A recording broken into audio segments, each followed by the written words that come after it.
My word, tears are streaming down the faces of more than 1, 2, 3, 4 Tongan players there, and sometimes you wonder if it does matter just a little bit more, because this is a rare chance that they get to come together and play on the biggest stage of all. Again, these disparate talents that you have for Fiji, Samoa, Tonga, and in the World Cup they get their chance to shine and show what they can do. In a European Rugby World Cup, the home advantage, the crowd advantage is always going to be with Scotland in terms of numbers. Here you can hear them now, dark blue shirts and some slightly over tanned faces have been filling this ancient and very glamorous city in the Côte d'Azur. But we are ready, because it is not the Scottish fans who will have the final say. It is the pre-game challenge of Tonga. It is for them the Sipi Tau.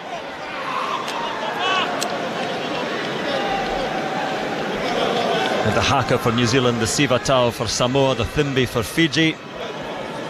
And Tonga now ready to lay down their challenge. The giant figure of their captain, Ben Tamifuna, leading the way.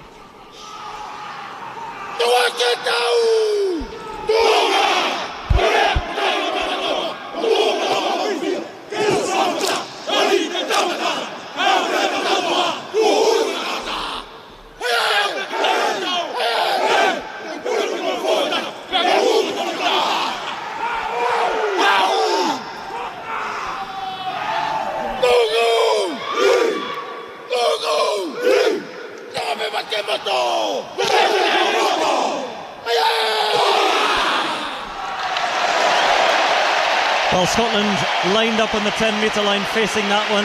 Sione Tuipulotu puffs out his cheeks as he watches that, the land of his father, playing for Scotland in the midfield today.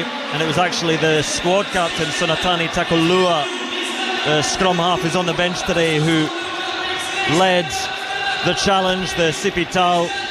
And now we'll prepare ourselves for this match. And I can take you through the team. Scotland have made 2 changes in the pack from the game against South Africa. Former Lion Rory Sutherland in at loosehead for Pierre Schoeman to pack down alongside hooker George Turner and Xander Fagerson at tight head. The other change is Scott Cummings into the second row for Grant Gilchrist, and partnering Richie Gray with the back row of Jack Dempsey at number 8 and the flankers Rory Darge and captain Jamie Ritchie. Ben White again at scrum half, partnering Finn Russell. Interesting change in midfield. Chris Harrens at outside centre for Hugh Jones, Tuipulotu at 12, and Kyle Steyn in for Darcy Graham on the right wing, Johan van der Merwe on the left, and Blair Kinghorn at fullback. For Tonga, 4 former All Blacks in their side. A huge front row of Siegfried Pisiihoi, Paula Ngawamo and captain Ben Tamifuna. In the second row, Leva Fafita and Sam Lousy of the Scarlets. Then a back row of the younger Fafita brother Vaea at number 8, 11 caps for the All Blacks, also playing in Whanethly, with Tanginoa, Halifanua and Sione Taletui on the flanks. In the backs, scrum half Augustine Pulu played a couple of minutes against Scotland for the All Blacks in the past. He partners Willie Havili at fly half. 2 great centres, Peter Aki and Malakai Feketoa, with Tommy Poe and Solomoni Kata on the wings. A real danger man in Charles, or now preferring Salesi Piutau at full-back. So the pre-match noise is just about done with, and we ready ourselves for this as the final sprinkling of patches of sunshine slide away towards the far side of the pitch. The far side stand is still bathed in sunshine. Carl Dixon is the referee for this one. The English referee, with Anika Amushukeli, Craig Evans on the touch, and Ben Whitehouse, the TMO, and Tonga kicking from left to right as we look. Get us underway in the Stade de Nice in more than a must-win game for Scotland. It's a must-win, must impress, must win with a bonus point, and see where that leaves them. And there is a welcome sound for Scotland at the World Cup, because they have been absent for too long here. Clean and kick by Ben White, the scrum half, and it goes up to the 10-metre line of Tonga, and Havili was there to move it on to Piutau. Such a dangerous figure, the Bristol fullback, and a Darge in there competing ferociously on the ground, but it's still with Tonga and carried on by their second row, Leva Fafita, one of the 2 Fafita brothers on the field today. The younger brother Vaea, former All Black, at number 8. Up it goes from the scrum half, Augustine Pulu from the 10-metre line of Tonga, and Richie looks at it and sort of slaps it forward towards Tonga, so knock-on advantage, but Tonga have the ball anyway, and the red shirts coming forward up to the Scottish 10-metre line, attacking down this near side here. The knock-on advantage is over, but Tonga still moving it and moving it well, and Sam Lousy, the Scarlet second row, carries it in. Scotland trying to hold him up, but told to release. Pulu moves it again, and there is Havili, brother of the All Black, Davy Havili, but it's spilled, and Kinghorn sees a bit of space, and there is space back there, and Kinghorn has great pace. He's chasing it down himself. He's flying. He's going to get there. Oh, did he get it down? Try, says Carl Dixon. I'm going to try. The flying machine at full back, Blair Kinghorn. I'm not sure about this. Carl Dixon says try on the pitch, but they will look at it. TMO Ben Whitehouse. But from the moment Blair Kinghorn kicked through there was nobody behind for Tonga. He still had to beat a couple of players, but it's been knocked on. They checked it very, very quickly indeed. It has been knocked on. Johnny Beattie alongside. I mean, we saw that and we suspected it may well have been. We'll look at the replay now. Tries to pick it up. Oh, just doesn't manage to control. The first part absolutely excellent though. The turnover, shifting the ball to space, he puts boot to ball, and the wheels on Blair Kinghorn, leaving the Tongan back three for dead. Very unlucky not to control that ball and touchdown, but very positive start for Scotland. The danger of Blair Kinghorn, once he gets those legs, I mean, 6'5" of him, but I don't think there are many faster players in the game than Blair Kinghorn once he gets going. A decelerating giraffe, hard to break that stride, isn't it? Huge man. So we have our first scrum. It is right in the shadow of the Tonga posts. It is Tongan ball from that knock-on. Now I talked about the size of the Tongan front row, and you talked about Ben Tamifuna, an erstwhile teammate of Finn Russell at Racing in 2 seasons they had together. They play Call of Duty together, I think, and he said he hasn't heard from Finn Russell this week on Call of Duty, which is a good thing. But he packs down now, Tamifuna, filling most of that front row for Tonga. But Scotland will look to put the pressure on here. 5 metres out from the Tongan line, fed in by Augustine Pulu. Scrum half, solid scrum, picked up with one giant mitt by Fafita and feeds it onto his scrum half and Pulu. Wonderful clearing kick. That is the perfect exit from Tonga, but it's going to take play well into the Scottish half. That is how you get away from your own posts. They'll be delighted with that exit, very stable. Again, they struggled a little bit against the Irish at scrum time, but they're Big Ben Tamifuna locking down that scrum, and the clearance kick by Pulu up to the opposition 40, and the ball back in Scotland's half. Pulu plays his rugby in Japan with the Red Dolphins. Oh, Gray took it down on the line out, but then a penalty to Tonga. There's good disruption on Ben White with the ball, and it's red offside. I wondered about that when Carl Dixon just slightly misunderstood the call coming in from his touch judge, his assistant. It was Tonga offside, so it's a penalty just inside the Scotland half, and Finn Russell is going to try. Is he going to? He's aiming for the corner. I thought for a moment he was having second thoughts and going for the post, but steps forward a few more paces beyond the mark there, I would say, Finn Russell, but he'll take play into the Tonga 22 just with a Scotland line out. And that's the type of penalty. Tonga shooting themselves in the foot, just straying up offside in the midfield from that set piece line out and offering Scotland a free shot. So here we are, line out. Last one went well initially for Scotland. Richie Gray, who's been struggling, we're told, with a bit of a back injury, a doubt for the game, and he takes it down safely though. 6'9.5" of Gray, and now Scotland look to maul. Turner, the hooker, has it at the back, and they do maul pretty well, and then it pauses for a moment, and I think they'll be told that's once. There we are, that's once. They've had one go at it. Now Ben White is still in there, but they're still going. Turner still moving, and it's Turner driving it on. Scotland to the line, over, try. That was a 20-metre driving, rolling, racing maul to the line, and Scotland denied a few minutes ago as Kinghorn knocked on, but they have it by different means. The first try of the game. A perfect start for Scotland, capitalising from that penalty conceded by the Tongans, kicking to the 22. Richie Gray, normally so good in the air, constructs that maul around them. They've actually been stopped once, but they've gone for a second shove. They've gone from the 22, and a blue wave of jerseys has taken them all the way up over the trial, and it's George Turner that's dived over. The perfect start for the Scottish pack. It's so often the way to the try line, the driving ball. Not perhaps from that distance there, but George Turner has 9 tries to his name, and well, now is 10 because that's what he does. Hookers get in the back of it. All the good work by the other forwards. He was just steering things to the line, and Finn Russell now over this conversion attempt, just outside the 22, and just a little bit closer to this near side touchline than central, with a good angle for his right boot. And the clock ticks towards 6 minutes, and Finn Russell so good from the kicking tee so often, and Scotland have a 7-point lead, and near enough an ideal start from Scotland as they look to build towards this victory, and hopefully a bonus point victory from their point of view as well. The first of 4 required tries, but that will be calming. Settle the nerves, start the game in a positive manner. Aim to continue. And the line out for Scotland was a mess against South Africa, but Tonga against Ireland was, I would say, even worse at that particular set piece. And Scotland so far very good at the line out. Tonga in all sorts of trouble in their maul defence. So Scotland will note that as a Richie Gray is hoisted up into the air to take that restart, then goes to ground, and Ben White goes in to get that ball moving again. And Cummings into the second row today for Gilchrist. Carries, but still just inside the Scotland 22. Ben White with just a little bit of a fumble, though.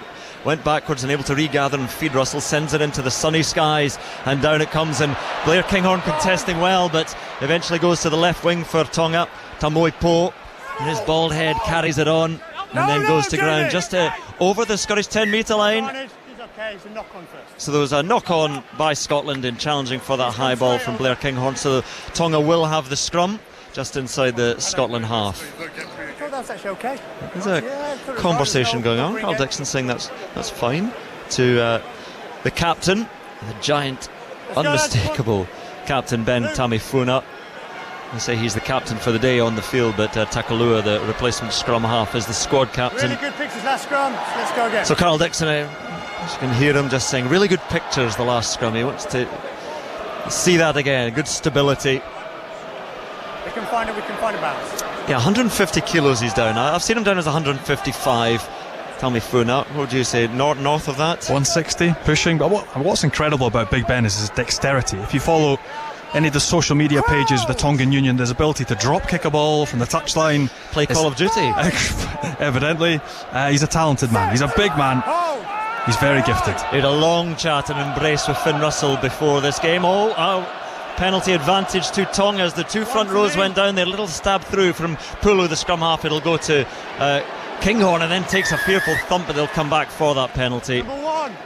And the man penalised going to his knee, Rory Sutherland, the Scotland loose head in today, and trying to impress for all sorts of reasons. Rory Sutherland, he wants to win for Scotland. He wants to see if he can get himself a club. It's astonishing, a man who was a Lion in 2019, now without a club after the collapse of Worcester, and then he was at Ulster for a season, but Stephen Kitsoff is going there, and they could only have so many foreign players. So Rory Sutherland is man without club at the moment. I'm sure there'll be somebody, but again, it's not a particularly stable marketplace at the moment, Johnny. It's not an easy marketplace. 3 clubs folding in the Premiership in France now. They lean towards their GIF qualified players, or your EQP, if you will, in Premiership. So it's a difficult market. It doesn't matter how big your profile, the games you've played, or your CV. If you're unattached at the minute, it's very difficult. But here's hoping, come the end of the World Cup, the ideal shop window to pick something up. And you can hear the rather faint cries of Flower of Scotland a cappella version as Willie Havili steps forward to take this penalty shot at goal right on the 10-metre line and fairly central. Just blows out his cheeks and squints towards those posts. Left-footed kicker creeps forward, and it looks to have struck it very sweetly indeed. You can always tell when the kickers bend down to pick up the tee. They've done it so many times, over and over again in practice. They know if they've got it, and they have. And Tongan fans on the far side waving the red and white flag in a celebration at some points, and a foothold in this game. Just about 10 minutes gone here in the Scotland 7, Tonga 3 in Pool B, the pool where Ireland and South Africa are so far out in front, but both these sides looking to creep a little bit closer. And so Blair Kinghorn it is who'll get us going again. Scotland kicking from right to left as we look down from high in the stands here at the Stade de Nice, this wonderful modern stadium. And the restart not taken cleanly by Tonga, but in fact there was a little knock on by Scotland anyway.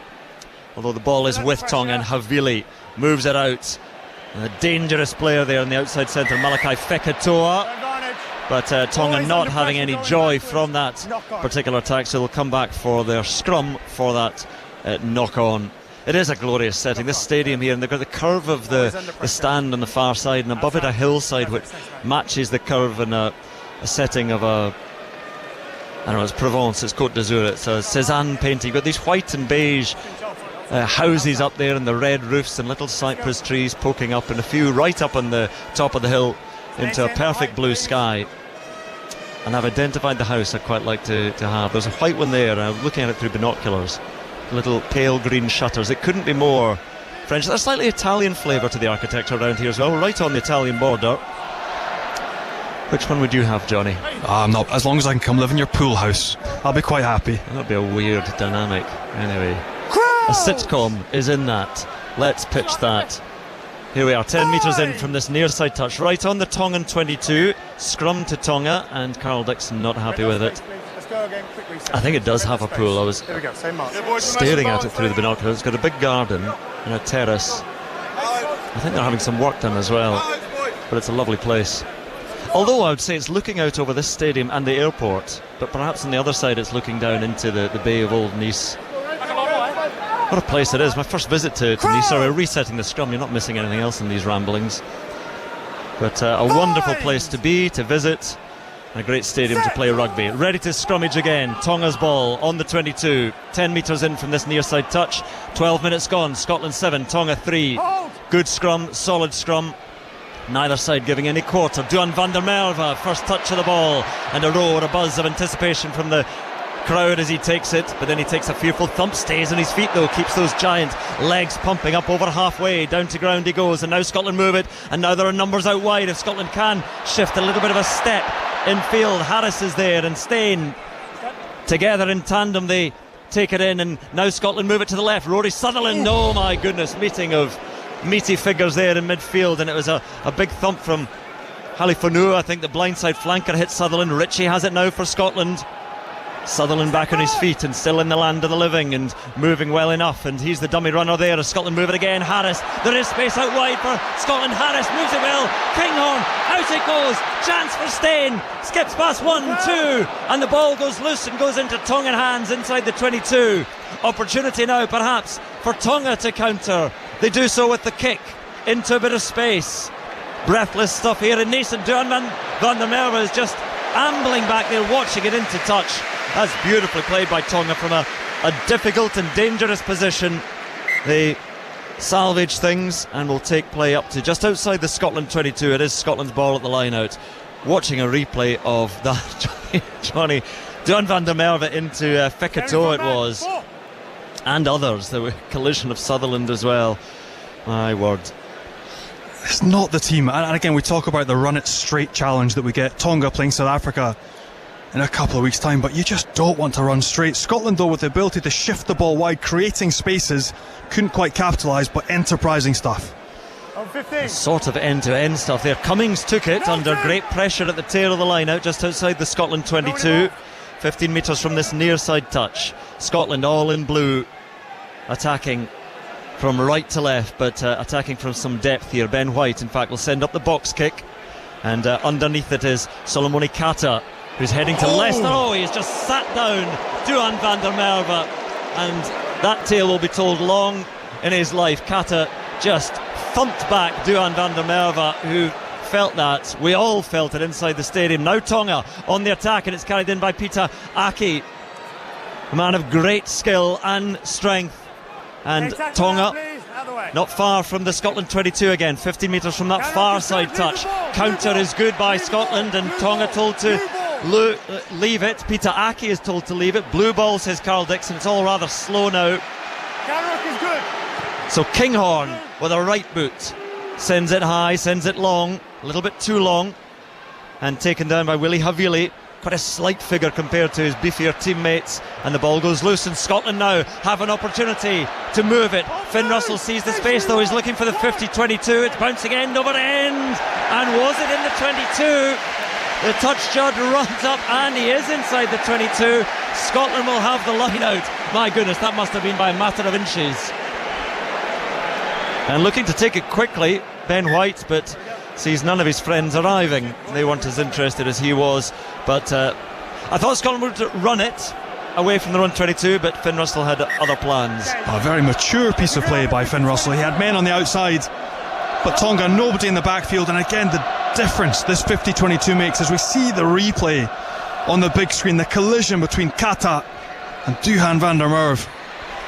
Well, Scotland win their line out on that 22 and look to maul again, not going anywhere at the moment. But you look at Tonga's defence of that, and they're quite upright and disjointed, and Scotland try and get going again. Richie Gray is being de-shorted at the moment by teammates' hands. Scotland attack again. Carey up to within about 15 metres, but the ball is pinged loose and forward, and Tonga have it. Once again they decide to kick long. They had numbers if they wanted, and at this huge kick as well, end over end it goes and continues, and Kinghorn has to watch and wait and gather it inside the Scotland 22, and from high above it comes down now and was taken by Augustine Pulu, the Tongan scrum half, and his little sleight of hand pass to Piutau doesn't go to Piutau's hands into touch, and Scotland will have the line out just inside their own half.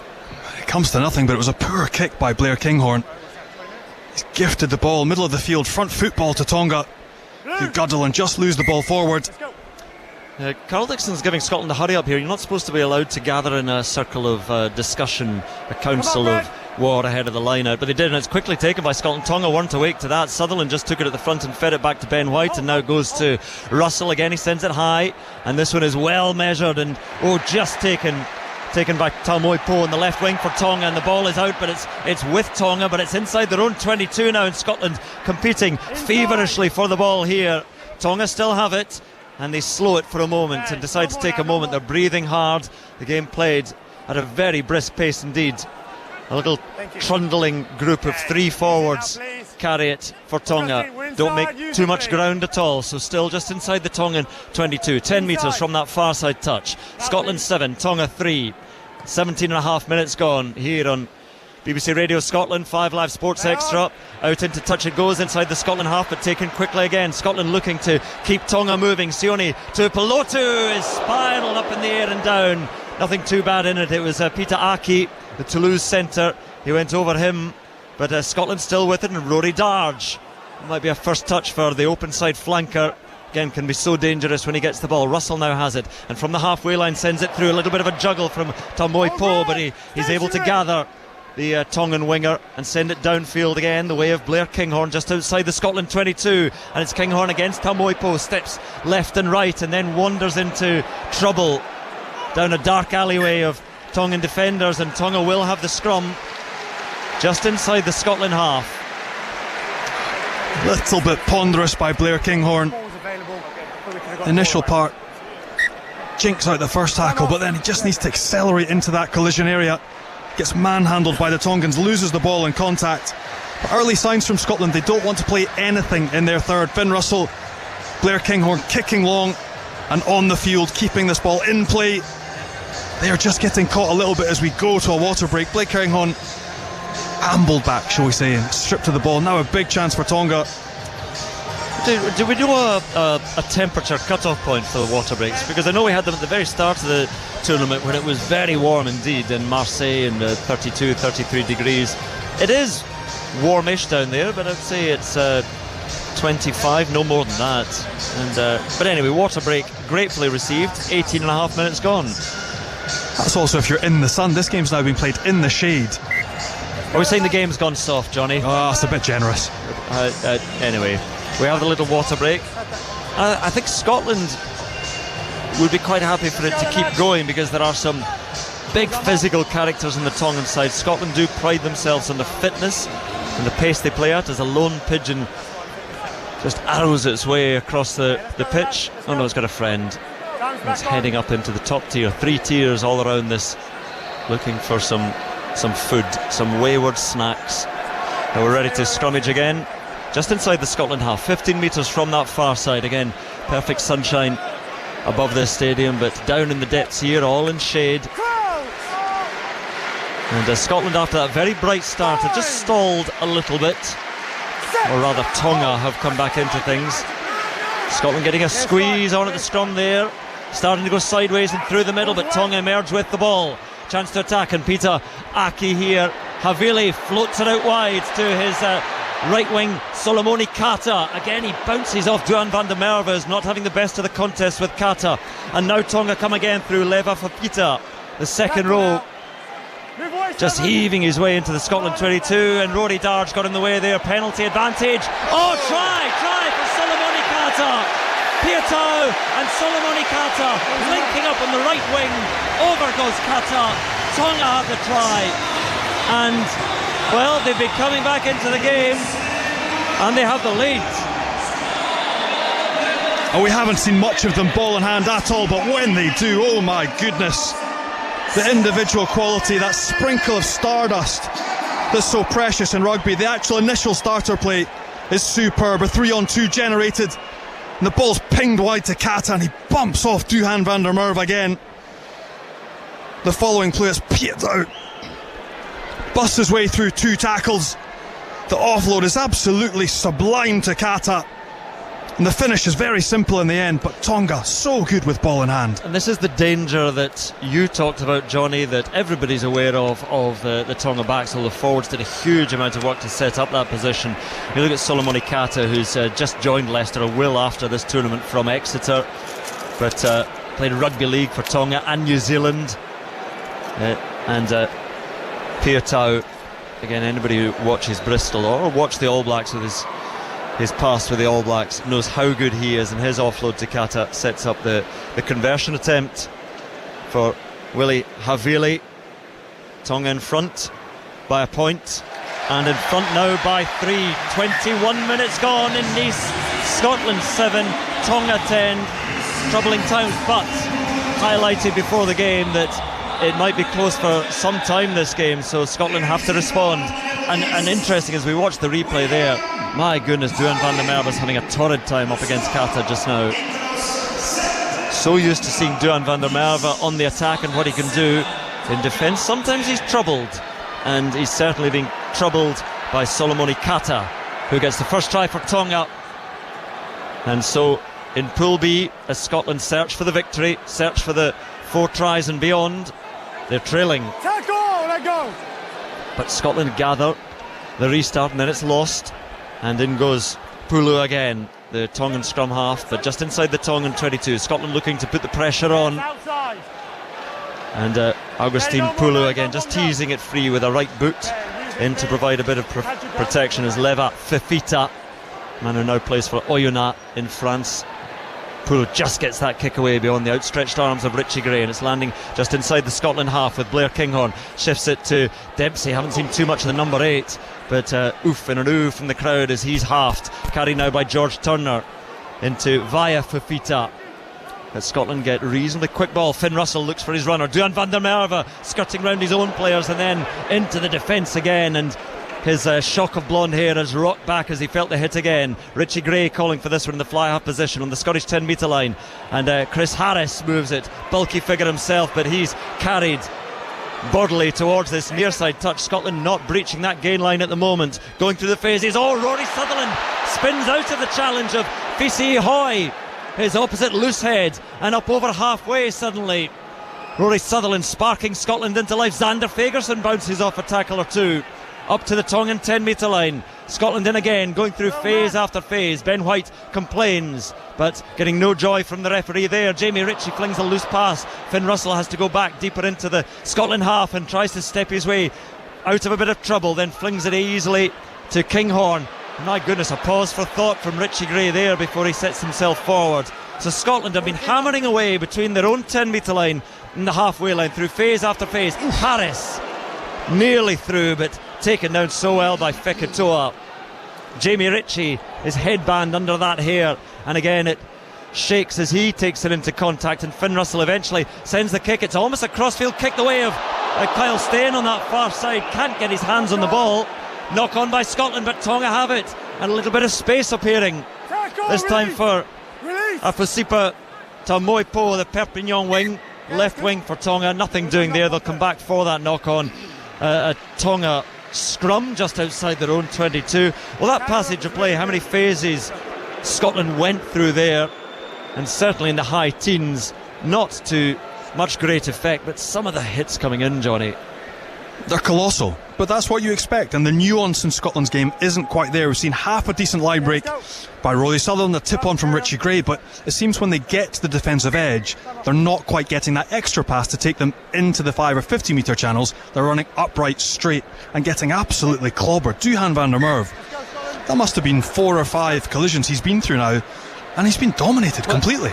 I think Duhan van der Merwe will play against a lot of sides and think, I can dominate in collision. He cannot do that today, so it's a different approach that's going to have to be taken. No arms by 10 red. So the boos you heard there were for showing on the screen a no arms tackle, and it was by Willie Havili. A no arm tackle. It's just been explained to the Tongan captain, Ben Tamifuna. Is it on Kyle Stain?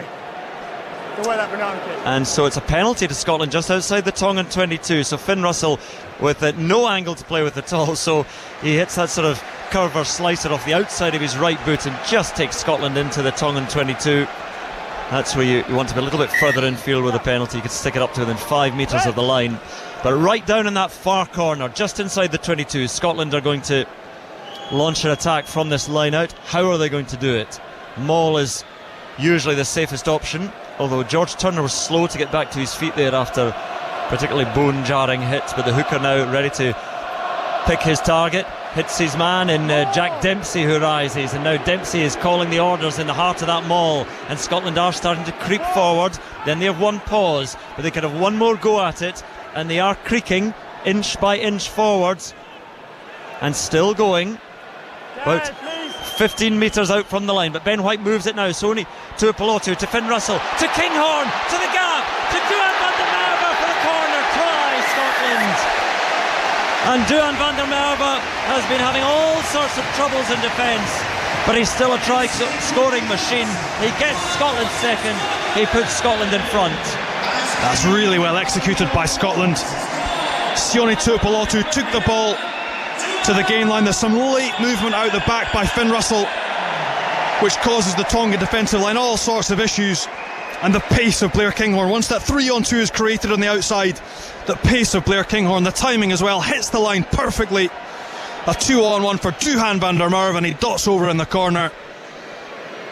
A shot of confidence for Scotland. That's exactly what they needed. Kinghorn could almost have gone through the gap there himself, but it was closing. He knew that, so he just sent it the way of Duhan van der Merwe on this near side touch and into the corner. It was the most casual of dot downs for Duhan van der Merwe. No showboating, no thinking, can I get closer to the post? A tiny in-goal area here in Nice, in this football stadium. But Duhan van der Merwe gets Scotland's second try. He gets, incidentally, his 21st try for Scotland in his 33rd cap, and gives Finn Russell the chance to convert from just outside the 22, but right on this near touchline. And Russell stepping forward, and he's just overturned it, and it misses by the left hand upright. Scotland have the lead, but a narrow lead indeed. 2 points, Scotland 12, Tonga 10, 26 and a half minutes gone in Nice, and so far the scoring rate for Scotland is not too bad. It's just that Tonga have scored a try of their own. It is as competitive as we imagined it might be. It's tight, and for all the huff and puff of keeping the ball on the field and trying to work their way through multi-phase and break this Tongan defensive line, the 2 tries have come from set piece, ill-disciplined, kick to the corner, 1 maul try and a second set phase launch. Yes, and Willie Havili will be feeling rather chastened, the fly half, after he committed the no-arm tackle that gave Scotland that position that led to the try. And it's Havili who gets us going again. It's taken by Dempsey and Ben White just outside the Scotland 22, feeds Cummings just inside the 22, and then Richie Gray stretches back a huge leg to offer some protection to Ben White here, told to use it, so sends up the kick himself, the scrum half, and it lands just inside the Tongan half with Piatau, Salesi Piatau as he likes to be known now, Charles Piatau as we're more familiar with him, and the captain Tamifuna gets things going again, still with Tonga, and Tamifuna is linking well, and Johnny was talking about the skills he has to go with his vast size, and Tonga moving the ball around nicely but just prodding away at the Scottish defence, which looks fairly comfortable with proceedings at the moment. just inside the Scotland half. Still Tonga's ball though. Havili takes a rather low pass around his knees. Penalty to Scotland.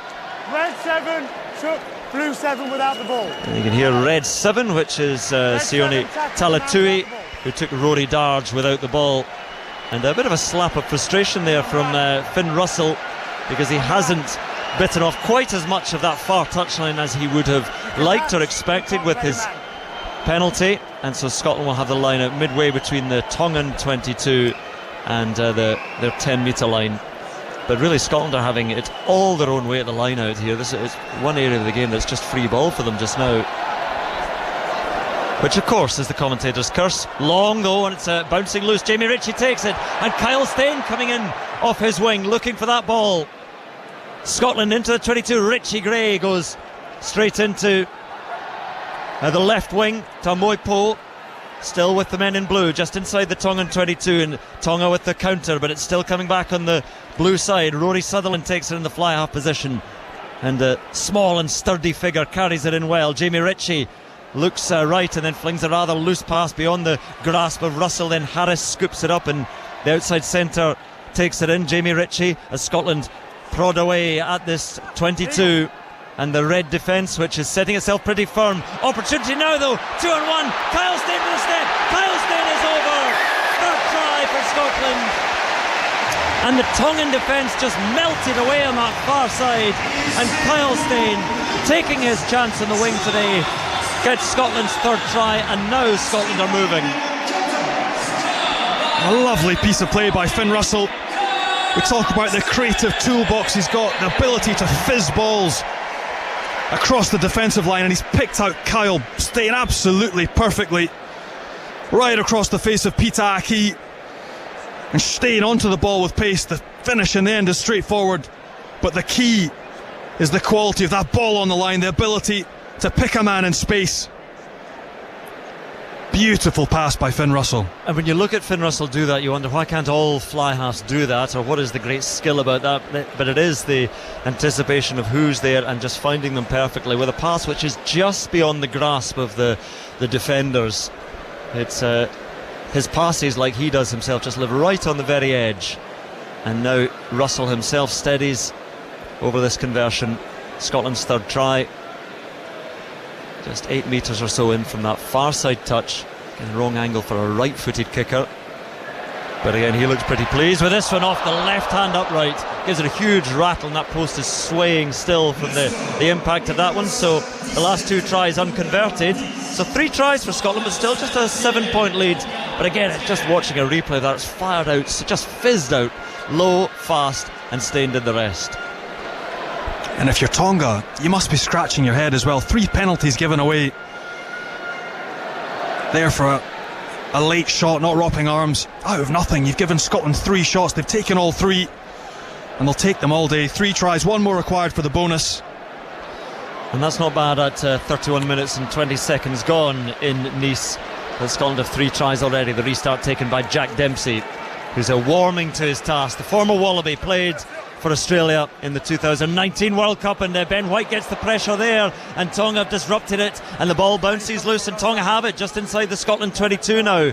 Back it comes the way of the second row, Sam Lousy, and Lousy, the Scarlets man, carries it but doesn't make too much ground, still with Tonga, and Scotland stand and ready themselves for the defensive effort again. Good carry by Talatui, Crusaders flanker. And Tonga now taking the direct approach. Oh, and they're making some ground as well. The legs keep pumping up to within 10-12 metres. And here's Talatui again. And up to within 10 metres again they come. Once more the charge, this time Leva Fafita, the second row. And they're lining up outside here, the red shirts, to pile on the pressure. 32.5 minutes gone in Nice. Scotland 17, Tonga 10. But Tonga come again, looking for their second try. Carry by Halai Fanua, but it's lost, and Scotland with a chance to counter. George Turner with a rather manic charge, still can't get out of the 22. Now Scotland are men over. Oh, the pass is loose. Still space though for Scotland, still a chance, and it's Steyn out wide again. Duan van der Merwe coming skipping over the bodies, or rather it's Chris Harris, the blonde figure, and Scotland have it just inside the Tongan 22 now. Scotland are down a man. I think Blair Kinghorn's receiving treatment down on the pitch. Oh, Jamie Ritchie's head goes flying back in the collision as he carried it into Afasipa Tamoipo, and Ritchie is still down. Penalty to Scotland, Tonga offside. Just watching Jamie Ritchie getting back to his feet here. Oh, legs are a little bit shaky. We're watching the replay, Johnny. Oh, that's no, red. That's a red. That's red all day. Check. That Tamoipo is not long for this game, because the challenge that had come in on Jamie Ritchie, and the reason his head was rocked back. Okay, red 11. Yeah, we'll get the number. We're just going to check it. Tamoipo looks, and he knows. An upright tackle with head contact. That's coming up now, and yes, it is number 11. Best angles coming up now, and then we'll go from there. I think there was another one, Johnny, you're pointing out, because that Blair Kinghorn's still receiving treatment. The crowd are watching that on the screen now. Watch the close up now. Oh, that's appalling. Absolutely appalling, and he knows it's red. Because it's hidden up, so we do have foul play. I mean, he's the yellow card threshold. Do we agree on that? I mean, so, number 11, red. It will be a yellow initially, red, yellow card, and it will be checked and off-field review. That is one that they could easily just say straight away, that's a red. No arms were involved at all. It was a shoulder charge to the head of Jamie Ritchie by Afasipa Tamoipo. And clearly there, no real on-field mitigation, nothing you can really give him a benefit of the doubt. They're going to come back and have to check for the initial hit on Blair Kinghorn as well, coming out of his 22.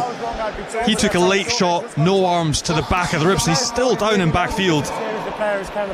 He's had a long period of treatment, Blair Kinghorn. He is just now getting back to his feet. I apologise if I missed it, but now Ben Tamifuna has come in and complained to the referee that there was something, and Carl Dixon saying, I apologise if I missed it. So Tamoipo is sitting on the chair of deliberation, but I think that if that isn't upgraded to red, it would be absolutely astonishing. They have 8 minutes to decide. It's either a 10-minute sin binning or it's 8 minutes to decide that's a red, and he will be off permanently. But he has only himself to blame for that. And Jamie Ritchie, Jamie Ritchie, I'm just looking for Jamie Ritchie. Is he off for the check? HIA. He is off for the check. I was about to say if he's playing on, that's folly, but he is off the check. And you wonder if he will be coming back on, and you wonder if he will be able to play in games to come, because that was a nasty knock to the head of Jamie Ritchie. Scotland then have it, 15 men on 14 at the moment, and they're mauling towards the Tongan line here, and then a little breakaway, and Scotland up to within 10 metres. Finn Russell tries to pop it over to John van der Merwe, holds on to it, Russell. And so there's a little forward pass there by Scotland. Tonga will have the scrum. Forward pass first, scrum then. But all the talk is of that, sort of murmuring around the ground here, because they know that, everybody's waiting for what is surely inevitable. But they are going to check it in the bunker, the foul play review system now. Inevitable. And just to touch on your point with the HIA, we were very lucky when we played for Scotland. We were with Dr. James Robson, who's been there 20-30 years now, and any slight head contact, he's straight in there, protecting players, getting you off the field and making sure you're right. 30 years for certainly. I think 1991 might have been his first World Cup for Scotland. It was certainly 95, certainly. And Lions, doctor, of course, famous doctor of the 97 Lions tour. It's Tonga's scrum, and they're going to do it again. It's right down in that corner there to our left, so Tonga 8 metres from their own line here, and the clock ticks on the deliberations for Afasipa Tamoipo, the left wing for Tonga, put in that shot to the head of Jamie Ritchie, and the man making the decision, Ben Whitehouse is the TMO. He'll go to the bunker for the decision. And so we're going to reset this scrum here. 36 minutes gone in Nice. Scotland 17, Tonga 10. 3 tries for Scotland so far, 1 for Tonga from Solomone Kata. Scotland looking for the victory, looking for 4 tries. Whereas later tonight on 5 Live commentary of Wales match against Australia. Sonia McLaughlin presenting, Gareth Lewis, Philippa Tittiat and Stirling Mortlock here on 5 Live Sports Extra and Radio Scotland as well. We're watching Scotland try and spark some life into their campaign. A long way to go to chase down Ireland, South Africa. So very far clear at the top as Pulu, the scrum half, tries to clear from inside the Tongan 22.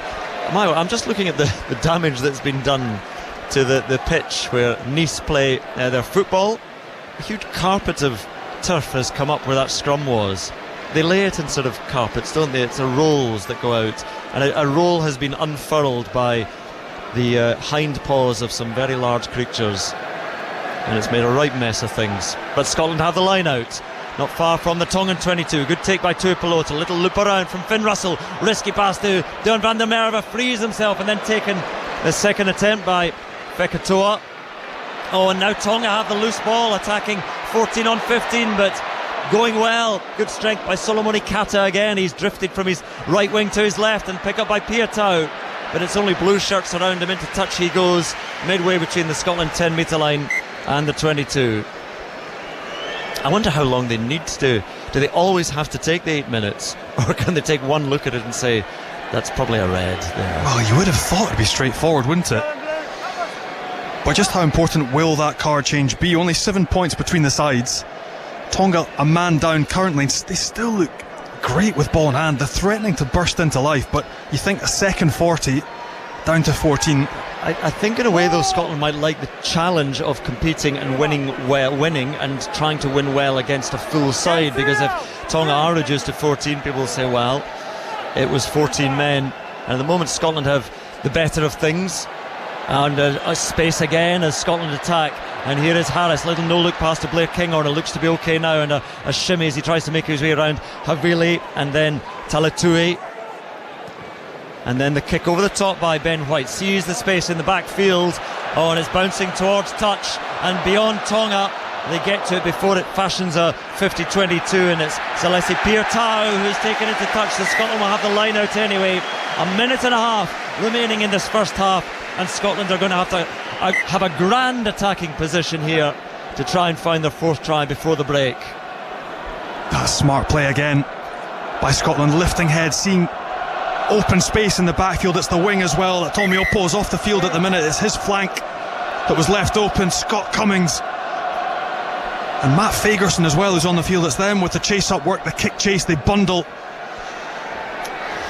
Yes, Matt Fagerson on for Jamie Ritchie, who's having that HIA after that collision with Tamoy Po, and Tamoy Po 4.5 minutes remaining of his sin binning, but I think it'll be more than that as Scotland come through. Sione Tuipulotu crashing on up to within 3 metres. Xander Fagerson now, he's rocked back in a big hit, but the huge tight head rolls on, and Scotland looking for try number 4. Do they have it in the corner? It's Harris, can't quite get there. He's bundled back by 3 Tongan defenders, and Scotland have to try again. Penalty advantage to Scotland. White digs, looks at his options, feeds on to Cummings. Cummings sinks low and drives up to within 2 metres of the line. Scotland move it again, still with a penalty advantage. Richie Gray crumples 4 metres out. White, quick ball, left to Russell, on to Dempsey. Dempsey towards the line. One man effort to the line, but held up a metre short. Scotland go looking again. Ben White looks right, goes left, goes himself. Brought down 3 metres out now, Ben White, still with the advantage. Deon van der Merwe for the corner, can't get there. Taken into touch, back they come for the penalty. The clock is red, but Scotland will have this penalty and still will go hunting for this try before half time. So what number in the midfield offside? Or we have the penalty by the line for right on the touchline for not rolling. Or it'll be a offside. What would you do here, Johnny? Because there are options here for Finn Russell, who's the captain on the pitch now. Well, they've got the upper hand at line-out time. Their drive's been very effective. But Finn, knowing him as I do, he's going to go for the scrum. He's got a man down in the back line, which means he can pick off the wing that's left exposed again. But just looking back, highlights some of the collisions on the game line. I don't think, Johnny, I've seen so many, and it sounds brutal, but so many heads rock back as they carry it in. It's the height that's the ball's been carried in as well. And when you're staying upright and you carry it into a collision of that force, it's hard to watch sometimes, but my goodness, it's compelling. It's one of the golden rules. You're playing against Pacific Island nations. You don't carry high, you don't tuck the ball, always footwork, an extra pass, duck under, because they all love an upright big hit collision. And you're right, some of the whip of these collisions have been absolutely huge. So just a reminder of how it stands. Scotland 17, Tonga 10, Scotland 3 tries to 1. A minute of red time played here. Tonga are down a man, they're down their left wing. Apasipa Tamoy Po off. yellow card at the moment, perhaps, probably to become a red. Advantage again to Scotland as they take this scrum, and they have that penalty advantage, but they have the ball and they have the attack 5 metres out, right underneath the post. Options either side, all shaping left at the moment. The carry, Darge is there through the middle. Try for Rory Darge, try for Scotland, number 4. Bonus point assured before half time, and perhaps even better to come after the break. Ideal finish to the first half for Scotland. Yeah, Big Ben Tamifuna doesn't look happy. But Rory Darge, terrific work from nothing really, a pick and go. He's broken the tackle that hasn't been completed. Wahalai Fanua, bit of leg drive, he's gotten back to his feet as his legs haven't been wrapped, and he's burst his way over with nobody in front of him. Well, Ben Tamifu is furious, but Rory Darge was not held, scrambled his way over using his great strength, and the conversion goes through from Finn Russell, and the referee's whistle sounds at the end of this first half. What an interesting first half. Jamie Ritchie, though, is off, and I'm not sure he's going to be coming back. I think he might have failed his HI. We'll see at the second half. So it's taken its toll on Scotland. Many things to talk about, but Scotland are in front at half time. They have 4 tries. They lead by 24 points to 10. Job half done in Nice. Thanks to Andrew and to Johnny Beattie. You say the job half done, Andrew, with a bonus point. They'll be very happy, won't they, Scotland? I think they will. It could have been better, but in many ways, when they attack, they've been very clinical with the chances they have had. But Johnny, I suppose what you would be concerned about would be things like the potential injury to Jamie Ritchie. Apart from that, content? Well, content, but I think the general nature of this game is we've capitalised on Tongan indiscipline, right? So we've taken the penalties, we've taken the 40-metre gains, we've kicked to the corner, and we've crucified them from our launch. So our maul, our line-out has been operating at a high level, but the sort of meat and drink, if you want, of the game, the bones sort of between the 40-metre lines, the sort of grind on the collisions and the contact line, has been difficult. Like, Tonga have made us look a little bit sluggish. They've dominated a lot of collisions. We just haven't found the solutions that you would want at this level. If you're going to take on and move on to play against an Ireland in the last game or get through to our quarters, we'd have to find a little bit more on the gain, a bit more joy, and that's where the Tongans, they've been super effective. So job half done, bonus point bagged. But you want to be, I think, notching up the level, especially if you're playing against 14 men. You mentioned in the first half there Scotland would want to play against 15 men and have the full complement. I wouldn't. I'd want to be playing against 14. I'd want to rack up a score, rack up my points, get through this game and focus on the next one. No, I know, absolutely. I don't know why I'm saying they want to test. They want to rack up as big a score as possible. But Sonia, we're looking at some of our monitors here. They're showing some of the collisions, and they are collisions from that first half. And it's hard to watch sometimes. But I know a lot of rugby fans, absolutely, you would love it. A lot of them were fair collisions. They were just huge. Watch Solomoni Kata just sitting down Duan van der Merwe. But then the story, which will be settled at half time, and I think we'll only hear about it at the start of the second half, is Afasipa Tamoipo coming back, and we're almost certain still awaiting that bunker review, right? Okay. Well, one thing that struck me watching Ireland against South Africa last night was the incredible intensity that match was played at, and yet there were no bad tackles leading to cards, no bunker reviews. To hit those heights and stay within the laws is absolutely phenomenal.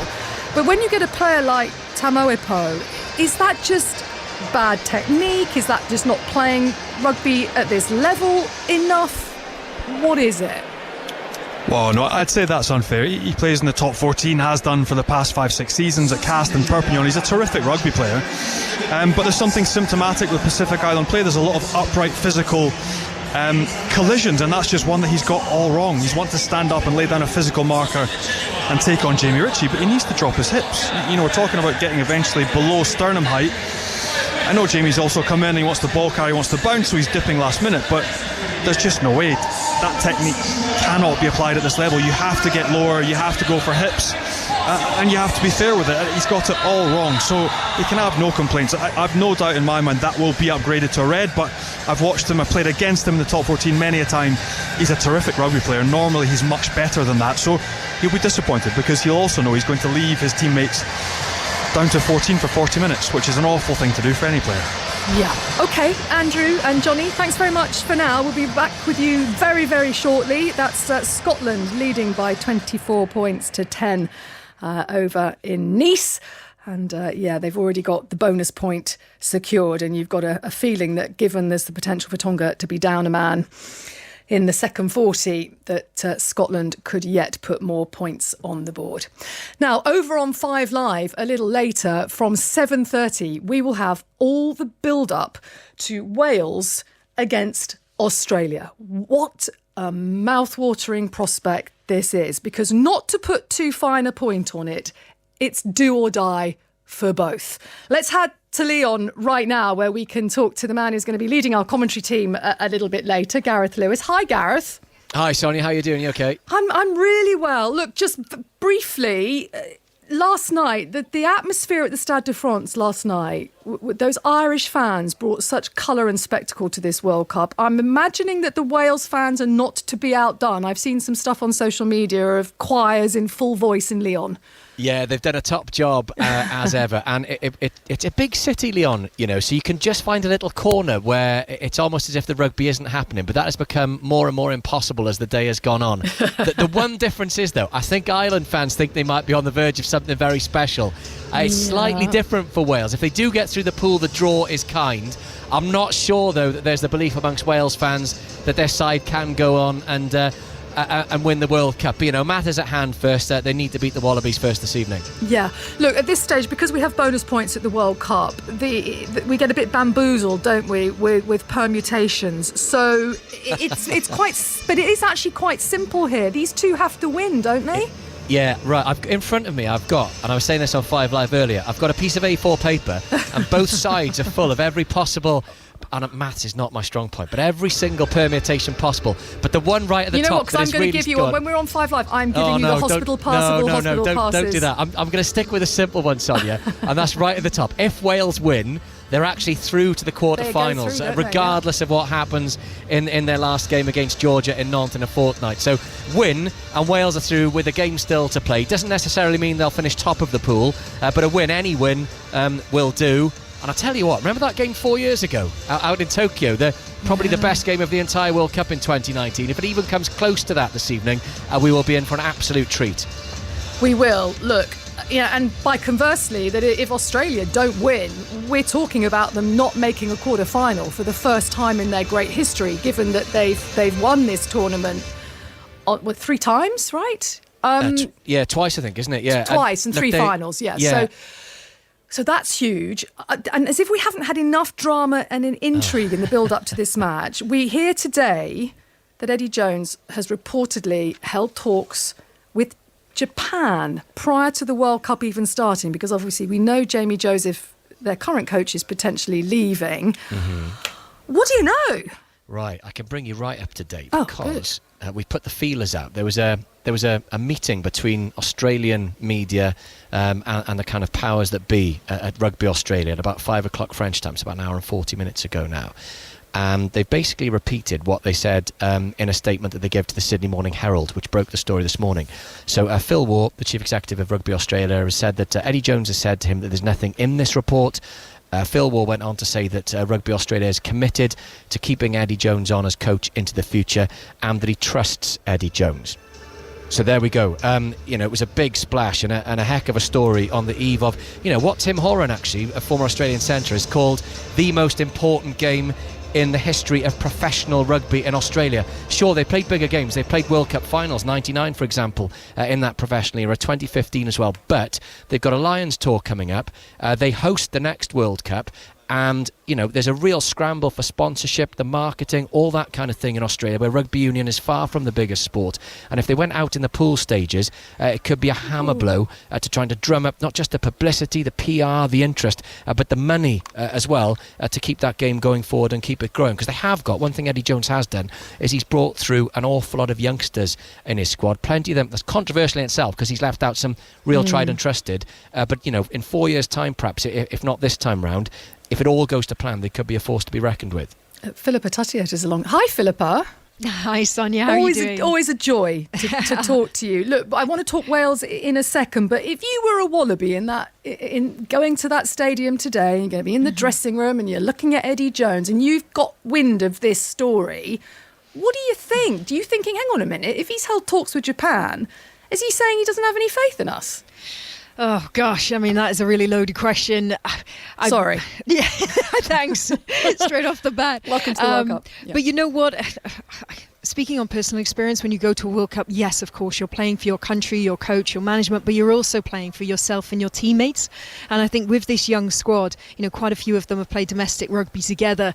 I can imagine the leaders in that team will be saying, just shut it all out. Shut everything out. You're focusing on right here, right now, what you need to do to represent yourself and your nation as best as you possibly can on that field. And it's part of that learning process of being able to compartmentalise and ignoring the white noise and focusing on the game in hand. But yeah, it's not ideal, but hey, let's see how they face this pressure. Are Wales favourites? Oh God, you know what? They should laughing. be. They should. I know. They really should be. It's the one question that Welsh rugby fans hate more Yeah, than no, anything. they want to be underdogs every time. Even with the Gatlanders, it just feels so unaccustomed, doesn't it? You know what? They are favourites for this. Let's be honest about it. Their form, just look at the experience on the team. Wales have got nearly double the amount of international caps on that squad. So they really should be the favourites. Let's see how it goes. Oh, cannot wait. Look forward to talking to you over on 5 Live. That's Gareth Lewis will be heading our commentary team. Philippa Tuttiett will be with us, and also alongside former Wallaby great Sterling Mortlock will be on at 7:30 with all the build-up to that kick-off between Wales and Australia in Lyon. It's do or die. Got to win it. So it will plenty at stake between those two teams. We're going to go back now to Nice because we're enjoying Scotland against Tonga, with Scotland leading 24 points to 10. And we can rejoin our commentators there, John Beattie and Andrew Potter. Yes, thanks, Sonia. It's who's not enjoying things quite so much anymore is Jamie Ritchie, in that he has taken off his headband and flung it down. Johnny Beattie spotted that, and so he's clearly not coming back for this second half. So that'll be interesting to keep an eye on that, obviously, because the concussion protocol are that it's a minimum of 12 days. A minimum, but they're on it. Like you have to say with Scottish rugby, with James Robson at the helm, they're on it. They will help them work through the best they can, but certainly looks ominous for the Romania test. Potentially he might make it back for the Irish test in 2 weekends' time, but certainly not a nice thing to suffer during this type of competition. The event he wants to be leading, be at the forefront of the Scottish performance, so you can see the disappointment, you can feel the anger for him to submit that type of tackle, and then his game, and potentially missing the Romania game as well. Very disappointing for him. Yeah, and we still have no further news about the sin-binning stroke possible red card of Afasipa Tamoipo, because they don't make announcements at half-time. They'll wait until the match is going again. So as soon as the match is going again, I suspect that Carl Dixon will summon Ben Tameifua and have a word and explain that it's been upgraded to a red card. That is what we suppose, because we've seen the challenge, and I can't see it being any other decision. But listen, Scotland are 24 points to 10 in front. 4 tries: George Turner, Duan van der Merwe, Kyle Steyn and Rory Darge. The 1 try from Tonga was Solomoni Kata getting over, and what a very good first half Solomoni Kata had against Duan van der Merwe. But with Scotland against 14 men temporarily, perhaps permanently, I think they're heading for a good run in the second half. So we're just waiting for the players to come out, as around the stadium they continue to. They get a French kiss cam, it's called, which I think is just a little bit too much, but everyone seems to be getting into the spirit of things. Thankfully they haven't focused it on Johnny and on me at any point yet, because that's not happening. But the last glimpses of the sunshine on the far side, and the very top tier on the far side, are slipping away into the evening. Glorious evening here at the Stade de Nice, and we're looking forward to an intriguing second half here as Scotland try and get their World Cup up and running. It's been a long time waiting for them, but the two sides coming back out onto the field now. And Ben Tamifuna leading out Tonga. And Gregor Townsend is leading the way for Scotland as well, having a chat with Darcy Graham, who's on the bench. So ready for this second half, and Tutai Kefu, a picture of him on the screen here, the great Wallaby, but a Tongan man who I think in this day and age would be playing for the Wallabies and then perhaps playing for the country of his birth, as you can do now. But Tutai Kefu, great number 8, and the coach of Tonga getting them back onto the pitch. Much to ponder, but again we're still waiting for confirmation of what is the fate of Afosipa Taumoepo, whether he's off permanently. Scotland back onto the field to the acclaim of the vast majority of the crowd here in the Stade de Nice on this beautiful evening on the Côte d'Azur. What a place to play rugby, what a place to visit and watch and enjoy what has been very entertaining so far. But I'm just going to, so here we are. So Carl Dixon now is summoning forward. I think this is going to be the explanation of the fate of Taumoepo. Okay, so the yellow card has been reviewed off field. It's a high degree of danger, but the mitigation is a drop in height by the ball carrier, so it will remain a yellow card. My goodness me. Cool. Well, that's astonishing. How long for the yellow card, please? Can we find out? So Taumoepo is going to come back on. Scotland will say that. 66 seconds. Fine, we'll go and try and win this game. But Johnny Beattie is looking staggered. Watch the replay, Johnny. I mean, there is a dip in height, but it's a straight up shoulder charge to the head. I mean, you're not going to say Jamie Ritchie's led with his head into his shoulders. It's the other way around. It's the tackler's responsibility. That is mind-blowing. Well, Jamie Ritchie has failed his HIA, and so he will, in all likelihood, miss the game against Romania, certainly, and hopefully, from a Scotland point of view, be back for the game against Ireland, which is of far more importance. But Tonga will shortly be back to 15 men with Afosipa Taumoepo waiting to come back on, and he will be delighted with that. I think he's surprised. We saw pictures of Taumoepo sitting. He knew that, well, he suspected he knew that he was going to be red carded. So listen to the boos as the Scotland fans hear that announcement that Taumoepo, it's remained a yellow card. So he's got 26 seconds of that yellow card remaining, and then Tonga will be back to 15 men. But it's Scotland with the ball inside their own half in the attack, now moving from left to right. Long lobbed pass from Blair Kinghorn to Chris Harris out on the wing. He looks for Kinghorn, who takes the return, and Cummings carries it in, taken down by Tamifuna, the tight head prop, the captain for Tonga. And now Tuipulotu for Scotland, just skipping his way past one. Was that a little bit high there from Tonga? A gasp from a few in the crowd, but it's all fine, says the referee. Rory Sutherland nearly through the middle, the loose head prop picking up pace, and now Rory Darge, scorer of Scotland's 4th try, carries and gives it on to Russell. Now Duan van der Merwe, and in goes Ben White just outside the Tongan 22. Russell is the link man again. Sutherland to Russell, and then on it goes to Sione Tuipulotu, having a good wrestle with Kata on that far side. Powerful winger for Tonga. Sutherland carries it in, penalty, crossing by Scotland, penalty to Tonga just outside their 22. Yeah, it's just gone against Scott Cummings. He's just overrun that tip-on line outside Rory Sutherland. He's come across the face of the Tonga defensive line. And back on comes Afosipa Taumoepo, to a few jeers, more than a few jeers and boos from the Scotland fans, as he remained a yellow card. And back he comes, and I think the fans will realise very shortly that Jamie Ritchie is not coming back onto the field. So Matt Fagerson is on permanently for Jamie Ritchie in the Scottish back row, and Tonga with a chance to clear. Willie Havili, the fly half, huge left boot, and Duan van der Merwe makes a rather acrobatic and ultimately entirely futile attempt to keep that ball in play. And from that's a huge boot. I said he's the slightest figure in the field in Tongan terms, certainly, but he's got a big boot on him, and he takes Tonga deep into the Scotland 22. Yeah, very cultured. Nice punched 5-iron. He was superb as well off the tee against Ireland in their opener, but he's given Tonga now a real chance to launch in the heart of the Scottish 22. So Paula Nguamo, the Castro hooker, gathers that ball and finds his man at the line-out. They haven't had too many line-outs, and now a little poke down the blind side, and Nguamo takes the return, and I thought he was going to scuttle in the corner himself, the hooker, but he doesn't. Into touch he goes, and Scotland take it quickly, and the clearing kick goes only to that dangerous winger Solomoni Kata, and Kata now almost through the middle and still moving, still driving those legs on up to within 12 metres of the Scottish line, and Tamifuna to the line, try for Tonga. Nobody can stop 24 stone of beef.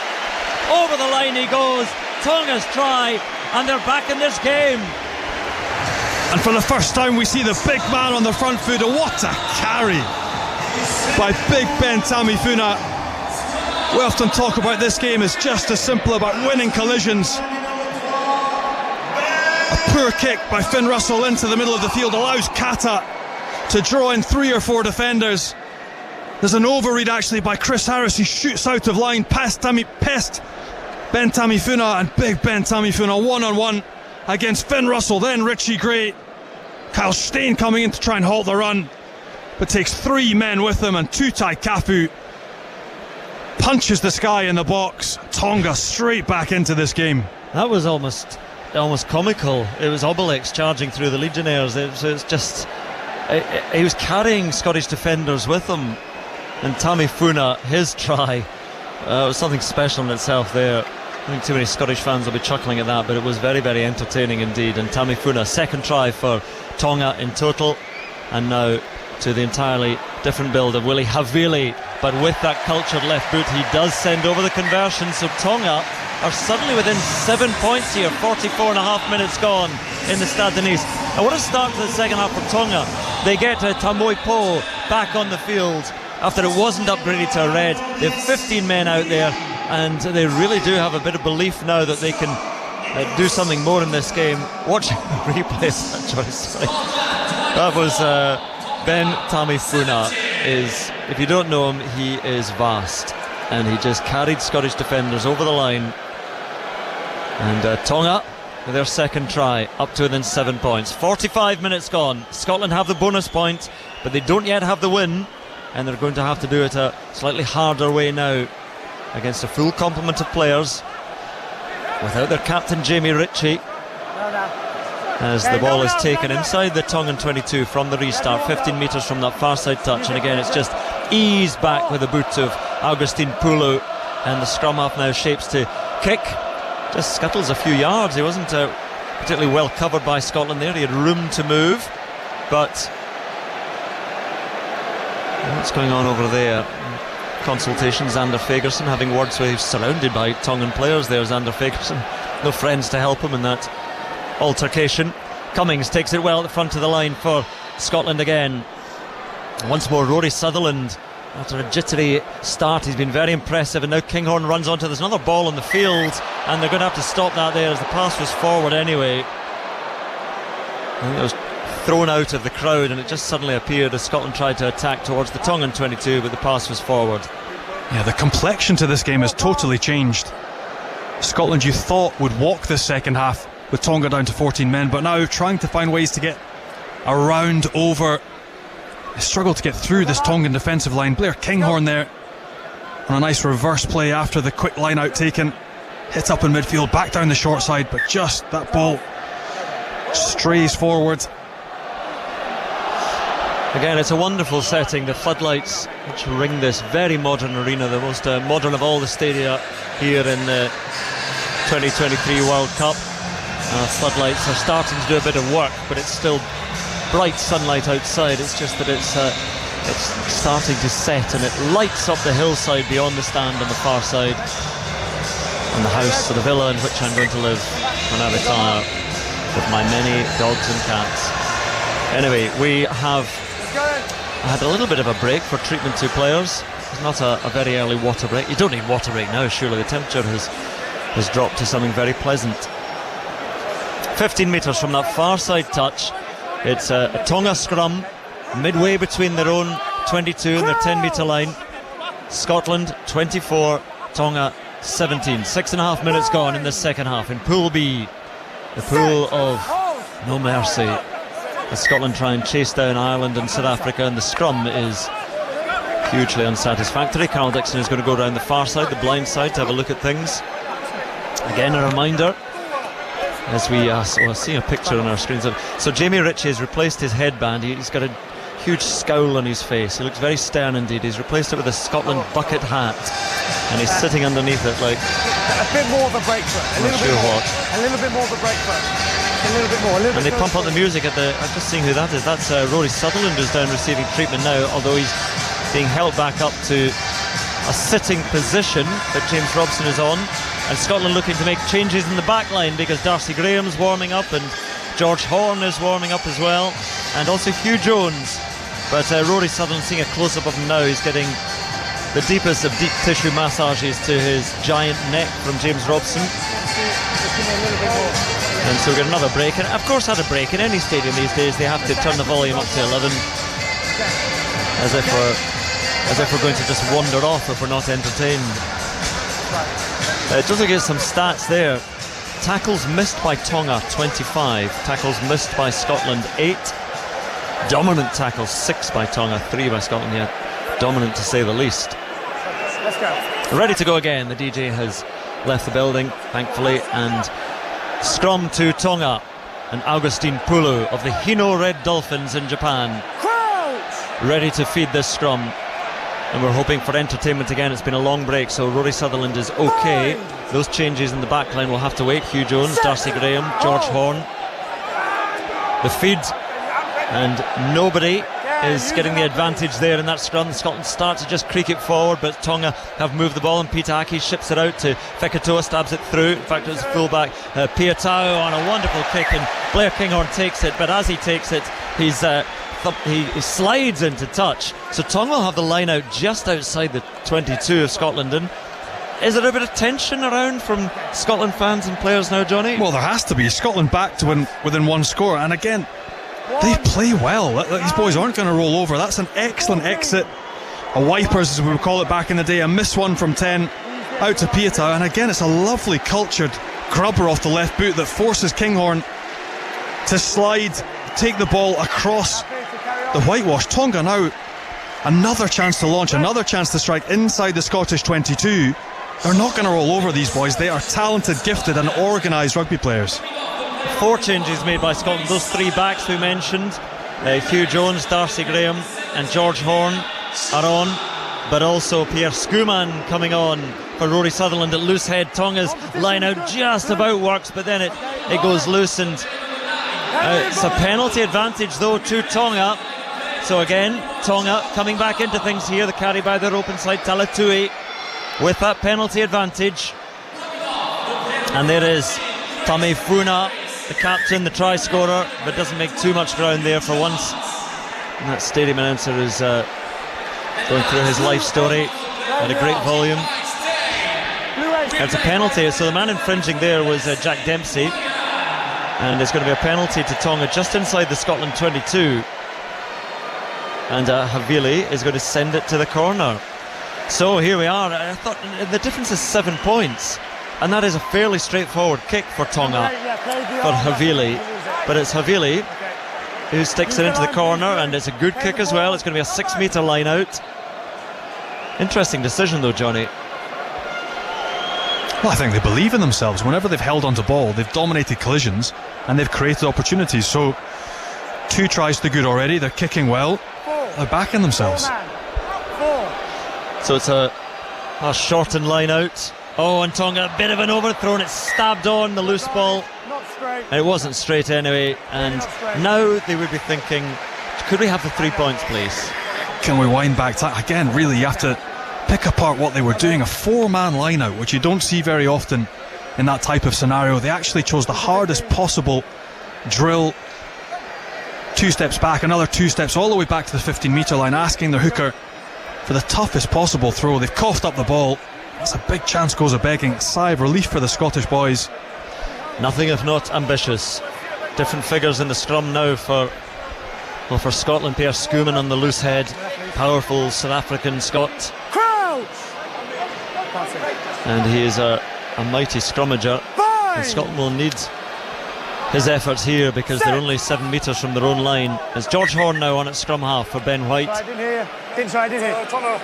Sorry, I apologise. Now this is where, not far from where the pitch was really cutting up, and so they're just standing up and going to reset. Step in. Let's move across. And nobody in the forward seems particularly interested in going to the scrum. So we're going to come in field and find hopefully some more stable turf. Tonga getting ready to make a change as well, with Sam Moley, the hooker, preparing himself, just stretching off his neck on the touchline and preparing for the effort ahead. But he's not part of this scrum, which is 7 metres out from the Scotland line and about 18 metres in from this near side touch. It's Scotland's ball, and it's Scotland to lead 24 points to 17, 4 tries to 2. They have the bonus point, Scotland. 50 minutes gone in the Stade de Nice. Tonga looking to put the squeeze on the Scotland scrum here, and they're starting to move. Down it goes. Decision, penalty Scotland, says Carl Dixon, and we will hear why on his microphone. Bit of an angle perhaps from Tonga. He's not giving us an explanation. 3. He is now. So Ben Tamefuna is the man penalised, the Tonga skipper. And Scotland, who's that down receiving treatment? That's George Turner, but again, doesn't look too bad. The hooker getting back up to his knees at least, taking on some water. Scotland with Ewan Ashman as the replacement hooker, after Dave Cherry, a man once of Nice, has had to leave the squad following a tumble in the hotel. So the change is made now for Tonga. They are bringing on their replacement hooker, so off goes Paula Nguamo and on comes Sam Moley, who plays for Moana Pacifica, playing Super Rugby. It's a combination of Samoa, Tonga, and George Turner is fine. It's strange, he doesn't go with a scrum cap now. I think when it gets a bit warmer he doesn't go with a scrum cap, but there he is, unscrum capped and taking the ball and drying it of a bit of sweat and moisture, and the line out doesn't work, and now there was a knock on from Tonga just as Augustine Pulu, who went down in rather dramatic fashion there on the near side touch, being watched by Darcy Graham, but it was knocked forward by Tonga at the line out, and Scotland will have the scrum just inside their own half. Let's go again. It was a good challenge at the line out from Fafita at the back on Richie Gray. A little bit quicker. And so we're ready to scrummage again. It's all got rather ponderous and quiet around the stadium for all the Scottish fans in here, since there is a bit of tension. Scotland should still have enough to win this game, but they're certainly not moving away and out of sight as Ireland were able to do. So George Horn ready to feed 15 metres from this near side touch, right down in front of us on the halfway line. Scotland attacking left to right in the second half. Darcy Graham comes in off the wing to take that and feed Sione Tuipulotu, taken down well by a couple of red shirts, and it moves now to Russell. Russell just stabs it forward, a little bit of a drunken kick which bounces once, twice high into the arms of Piertau, sends it back, and fielding there for Scotland is Finn Russell. And Darcy Graham, bleached blonde hair, takes it just inside the Scotland half, skipping past 1 and 2 and downed by a third. The replacement hooker Sam Moley got to him, but now Matt Fagerson, and Scotland come again. And diving up in the challenge, Scott Cummings, the man was missed, so suddenly found himself in space, and Scotland get to move it again, but the hands aren't quite quick enough to free Duhan van der Merwe down that left wing. And van der Merwe is now free, and van der Merwe into the 22 has support. Try for Scotland, and it's Hugh Jones, or it's George Horn who gets over. It's George Horn in the corner, who's waiting on the wing, and Tonga thought they'd closed down Duhan van der Merwe, shut him down, but he kept on moving and suddenly found himself with a 2-on-1. George Horn, fresh in the field, was on the wing, and Scotland have tried number 5 and have a little bit of breathing space. Self-created really by Duhan van der Merwe. The ball shifted wide to his flank, but ended up bobbling on the floor. He picks the ball up, he gets his own back for that first half punishment he took from Solomone Kata.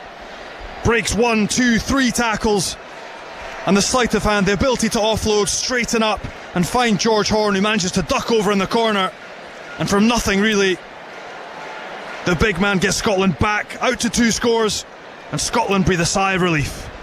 Well, George Horn is known for his try-scoring prowess, running in try after try in the last World Cup against Russia. Well, he gets one here against Tonga, and again it's the tightest of angles, although again the right side for a right-footed kicker for Finn Russell, just outside the 22.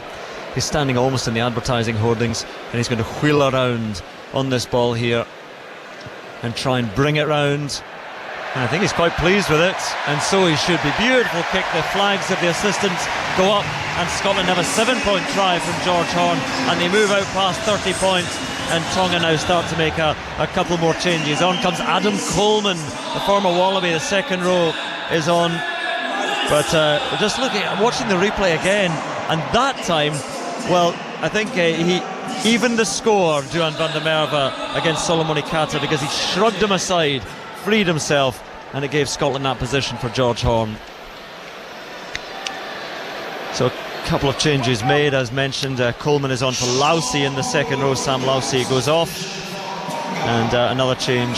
Vailanu is on for Halifonua. Sione Vailanu plays at Glasgow, knows so many of these players so well, and he is a power at number 8. So he comes on in the back row as Scotland try and clear their lines, and it's taken well in the air.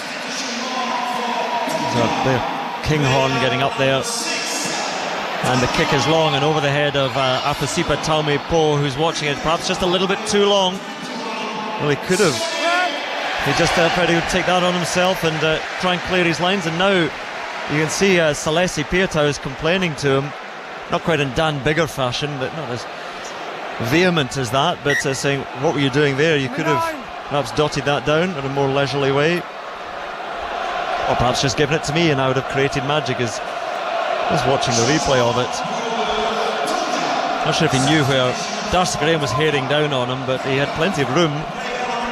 Another change made as well, so the squad captain Sonatani Takulua is on for Pulu at scrum half for Tonga, but it's Scotland's line out just inside the Tonga 22. 31-17 Scotland lead, and this time Scotland are not straight. George Turner giving a very firm stare to Carl Dixon, suggesting he thinks otherwise, but Tonga will have the scrum. This is where Scotland, Johnny, have to step on the accelerator and really be as ruthless as other sides would be. I know they're trying to do that, but Tonga perhaps tiring. We talked about the fitness levels of Scotland, which are up there with the very best. But that's where you'd expect an Ireland or South Africa to really turn the screw and power on. Scotland there a little bit, just individual skills, whether it's jumpers coming across the line or the throw not quite being straight, but that's another opportunity that comes to nothing. They still got a chance to get something from the scrum, but good kick pressure initially from Finn Russell. You want to convert those types of opportunities when you're down in this red zone, really punish opposition. And Scotland there just letting themselves down.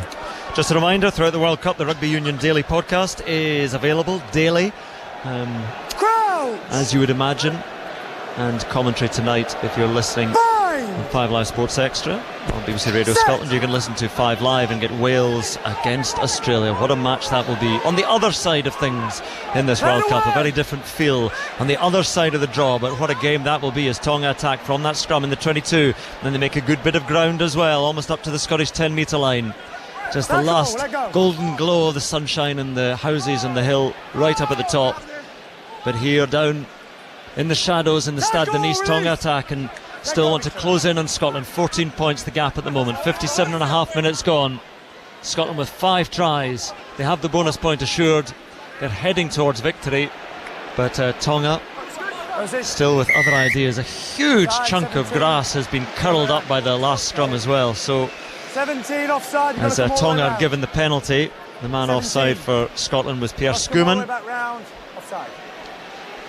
Again, it's more of a hush around the stadium than the noise, the atmosphere we heard in Paris last night for that titanic encounter between South Africa and Ireland. But that was in this group, and this is where the chase begins for Scotland.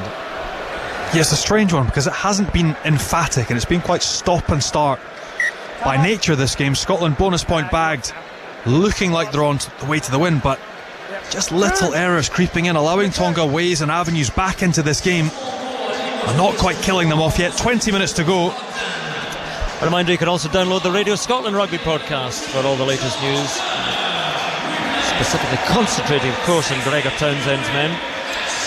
And later tonight on Sports Extra, 9 PM commentary of the New York Jets at Dallas Cowboys in the NFL, if that's your thing, and it is the thing of a lot of people. So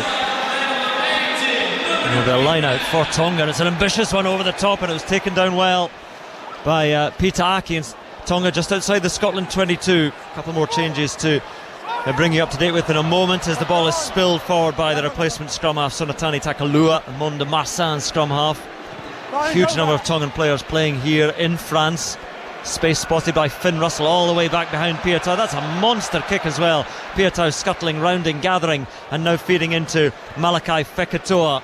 Two former All Blacks linking up there, and Fekitoa sends it out, and some arms are being flapped in frustration by some Tongan players out there. Willie Havili most of all, as the clearing kick only goes just out of the 22, perhaps a little bit closer to the 10 metre line, but Scotland will have the attacking line out. Tonga threatening again, but just losing the ball in contact, and a monster clearance by Finn Russell. Again winning the kit pressure, the contest, and that battle of territory.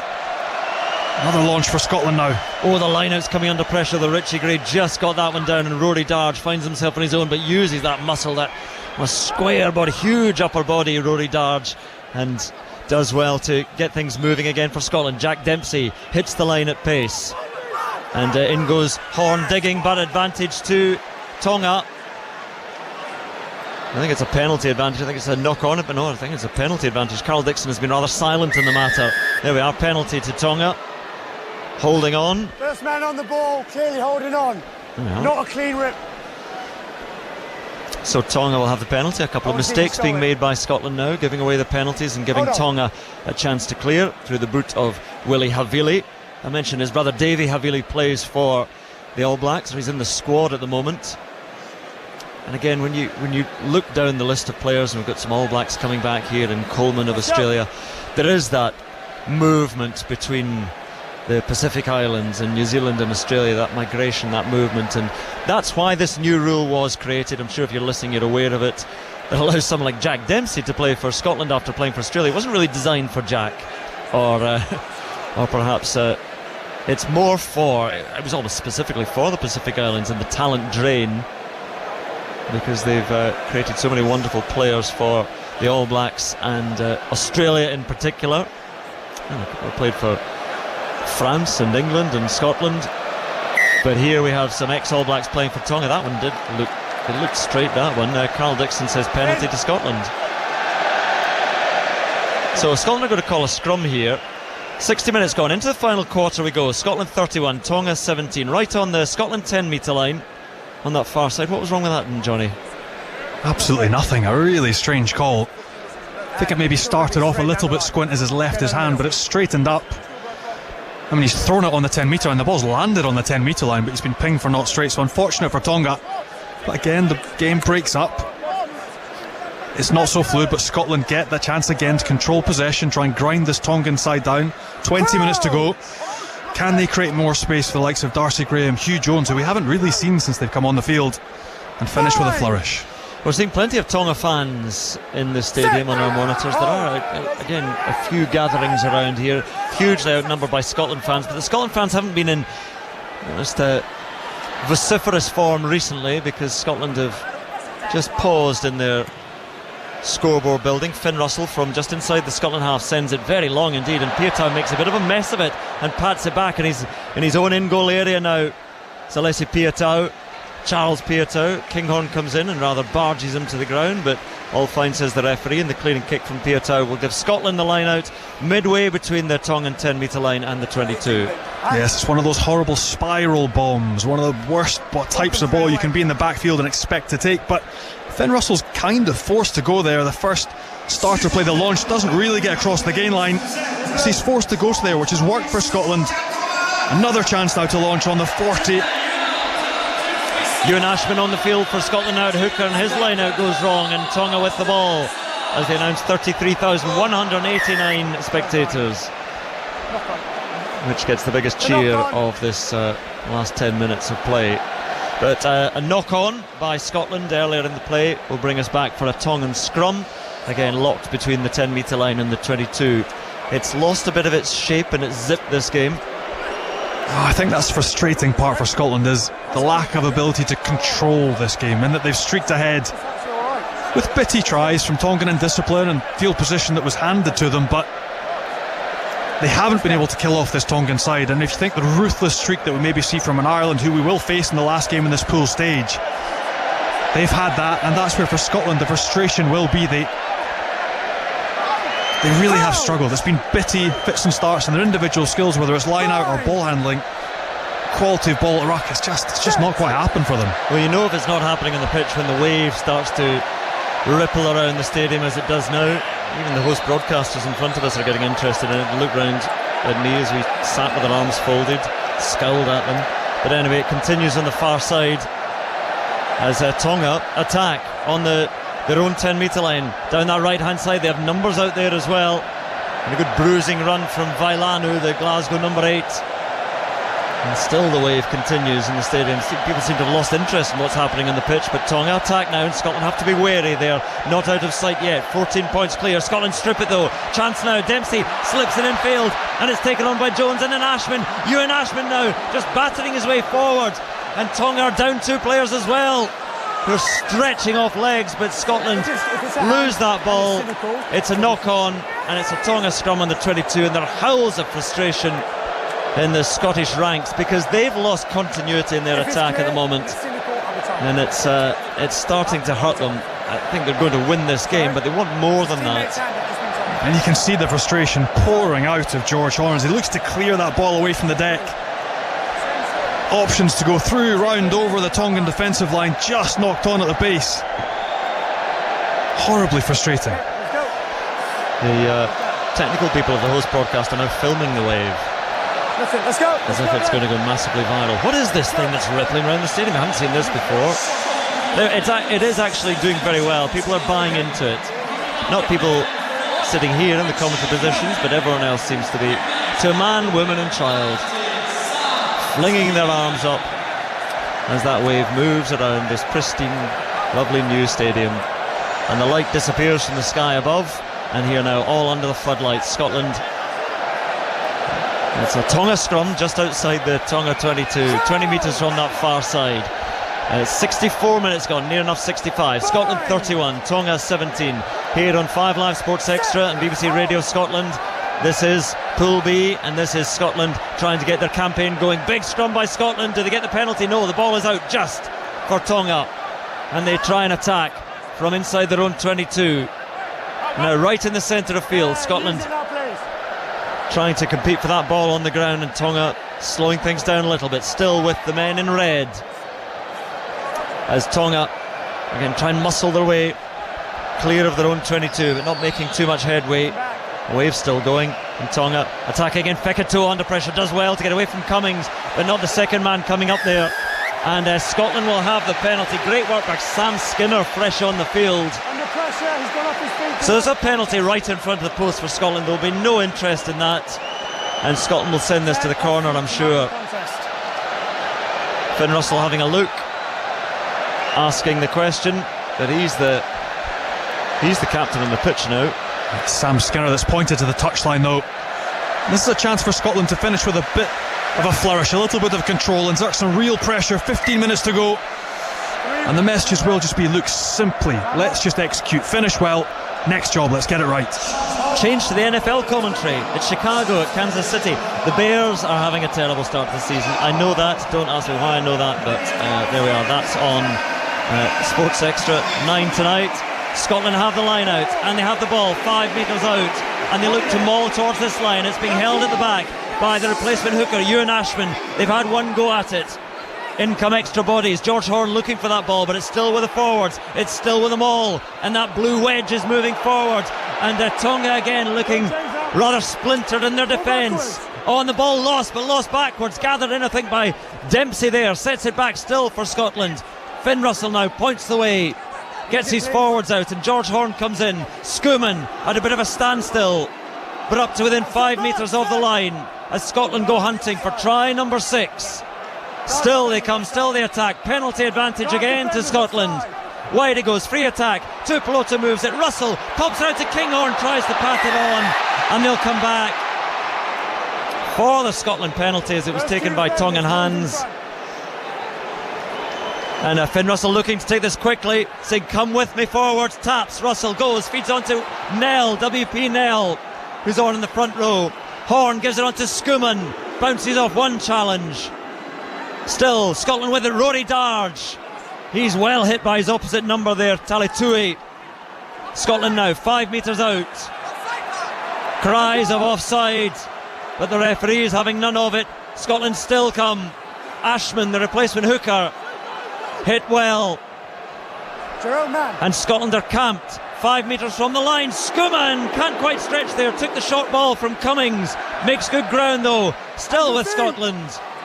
Another drive from the forwards. This time Fagerson, but he's 2 metres short. Getting closer though, Scotland wide. Tupelo to Russell. Looks for his man. Kinghorn is in. And Scotland do have another try. And the wave dies around the stadium, replaced by cheers from the Scotland fans as they get try number 6. Smile across the face of Blair Kinghorn. It was all the hard work by the forwards, finished by Blair Kinghorn in style. Oh, and he's quite right to smile. That's exactly the type of try they'll be delighted with. Interplay, the physicality up front. Schumann, and then Finn Russell stepping up again. It's that pivot of Simeone Tupolotto pulling the ball back, and a wonderful line to finish. Blair Kinghorn bursting onto the ball and making it look easy. A beautiful flourish from him. Do you know what I've just noticed on the replay there, and now looking down at the pitch, that not everybody was indulging in the wave. They're busy making paper aeroplanes, and 5 or 6 of them have found their way down onto the pitch. And on that replay, just as the ball went out to Kinghorn, a perfect paper aeroplane, you have to admire the engineering behind it, sailed across the picture and landed in the in-goal area. There's one which has made its way deep into the 22. So again, good effort. Some aeronautics engineers on their trip to Nice to watch Scotland play, as Finn Russell has a look at this conversion, steps forward, and again it's a sweet strike from Russell, picking up the tee. His job done, and Scotland move out to 38 points to 17, 11 minutes to go. No, and that's exactly the type of score they've been looking for, coming together as a team, gelling. The mix of play, forwards taking it up front, dominating collisions, and the backs finishing with a lovely piece of movement. So now Scotland will look to pile things on in the last 11 minutes. The victory is pretty much assured now. They have the bonus point, had that some time ago, and suddenly Johan van der Merwe, can he free himself? Van der Merwe skirting round the defenders. He's going all the way himself. 1, 2, 3 defenders beaten. Wide he flings it to Hugh Jones. Hugh Jones in the 22 spills it forward. Oh, there were options there for Scotland, left and right, as Johan van der Merwe weaved his way down the pitch, similar to his run against England in the Six Nations, but this time it doesn't end in a try, and he couldn't quite find the supporting runners. Again, there's so many options for him. Scotland tails up now. It's Dempsey again, footwork to beat the first man from the kick-off receive, and then the ability to offload as well. And Johan van der Merwe, once he sees space, so difficult to stop. Beats 1, 2, 3 defenders. Pita Aki, Fekito and Pieta all left in the dust. The final ball of quality. You thought that was the perfect finish. He was looking for Kinghorn, but he actually found Jones, who just loses the ball in transition, trying to change his ball carrying hand. Well, he's got his hands on his hips now, Johan van der Merwe, mouth open and just looking a little bit quizzical about things. A lot of strapping on his right leg, Johan van der Merwe, but it was showing no hampering effects there as he raced his way down the pitch, but it doesn't lead to a try. It leads to a Tongan scrum. Scotland putting the pressure on those. Tonga starting to look a little bit weary in certain areas, but not on that charge from Vailanu. Again, he's a huge man, the Glasgow back rower, and he carries well for Tonga, nearly gets them out of the 22. Then Leva Fifita, the second row, does his bit, but again he's brought down well. There's Schumann freeing himself. Oh, he's not happy, Schumann, as he's dragged back in and then thrown down to the ground again. He'll try and get his own back in a rather muscular way at some point, I'm sure. Kinghorn takes the ball. Oh, and Johan van der Merwe on the crash there, nearly through. His dander is up and the ball is loose, but it didn't go forward, and Darcy Graham chasing it down. It's going to beat everyone dead beyond the in-goal area. But Scotland really are looking menacing now as we go into the final 10 minutes and they look for try number 7. Menacing, but that's come from a Tongan turnover. It's Darcy Graham though, bursting through the ruck, boot to ball, And the gas on the man, the ball just goes dead, but it's these types of players on the field. Darcy Graham, game time. Hope a little bit more next week against Romania and Lille, but just so threatening. Well, Ireland scored 8 tries against Tonga, and Scotland are heading that way. They have time to do it. I wouldn't say they look as convincing as Ireland did against Tonga, but Tonga, this is what we suspect and highlighted, that towards the end they are starting to look a little bit fatigued, and that is when space appears, the dangerous attackers Scotland have, they can make that tell. We did, but I think we also pointed out that Tonga were going to be better. They had to be better because they started slowly against Ireland. They were very poor. They've been much better today. They've been much stiffer opposition for a Scottish side. But yes, they've racked up the bonus point. The job is done, but they've been a much tougher nut to crack. They've been superb in fits and starts. The physicality, very hard to break down. But Scotland, it will be a case of job done. Finn Russell's having a long word with Tuipulotu and Jones, now reunited, that familiar partnership in the midfield, because Russell will want more. He's the captain in the field. Jamie Ritchie, remind you of having failed in HIA, so Romania next weekend in Lille for Scotland, and then Ireland in Paris 2 weeks away. Ireland with a 2-week break to ready themselves for that one. And the scrum goes down, free kick to Scotland, and George Hornan looking for the ball. This is just over the Tongan 10-metre line, and Tonga are being matched back 10 metres because George Horn was trying to attack, but he was being scragged there by Leva Fafita. And so Scotland now, from right on the 22, call for the scrum. There's a good blindside there for Scotland to attack. Here we go. And again, lots of discussions in the back line. Horn and Dempsey, the number 8, having a chat, and Russell comes over to have a word or two with Duhan van der Merwe. And wider to Tuipulotu and Kinghorn and Hugh Jones. Space, please. Let's get the space. Share a sentence or two. Darcy Graham looks as if he was coming in for a word, but nobody wants to talk to the winger, who cuts a rather lonely figure in this near side touch, but he might be the most dangerous man in this attack if Scotland go that way.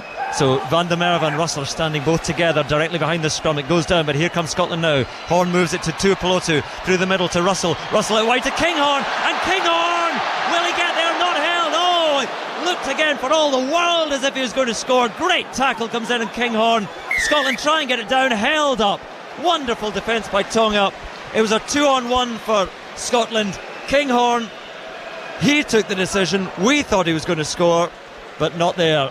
It's great scramble D by Tonga, but it's the exact same starter play we've seen time and time again. Finn Russell starting behind the scrum, Tuipulotu taking the ball to the gain line. Late movement by Finn Russell, creating that space, and the 3-on-2 in the wider channel. Kinghorn again picking angles, absolutely wonderful. Peter Aki, what a tackle on Kinghorn.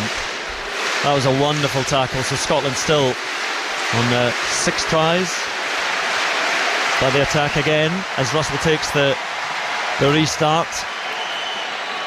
And set back for Scotland. The ball is there, and Dempsey had to do very well there to get in and get it, because Tonga were competing so well for it. Tuipulotu sets it back now. Don't place the ball on him. And here comes Skinner for Scotland. And there is noise again from the Scotland fans inside the Stade de Nice. Penalty advantage to Scotland. Free attack again. Cummings moves it on to Dempsey on the Tongan 10-metre line, right in the middle of the field. Right to Skinner it goes, still with his penalty advantage. Oh, and here the space is starting to appear. Kinghorn is just wandering forward, looking for support. Oh, and was that a fair tackle coming in from Fekitoa? They might have a look at that. Scotland still with a penalty advantage into the 22. Skinner looks for the ambitious offload. It goes loose. And the advantage is over now, says Carl Dixon. Kinghorn is down, receiving treatment from James Robson. And Scotland still attack. They're down a man, but they're coming through the middle. Scott Cummings is there. The ball to Skuman now, just outside the 22. Kinghorn getting back in position. Another penalty advantage to Scotland. Russell gives it on to Ewan Ashman. He's rather crumpled as he carries that one in, just inside the 22.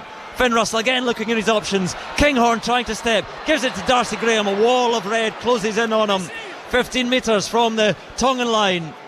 Out it goes to Ewan Ashman as Scotland go hunting for another try. 12 phases left from Horn. No, Horn nearly through the middle, but again quickly closed down George Horn, and they will come back for that penalty to Scotland inside the Tongan 22. tackle off the ball.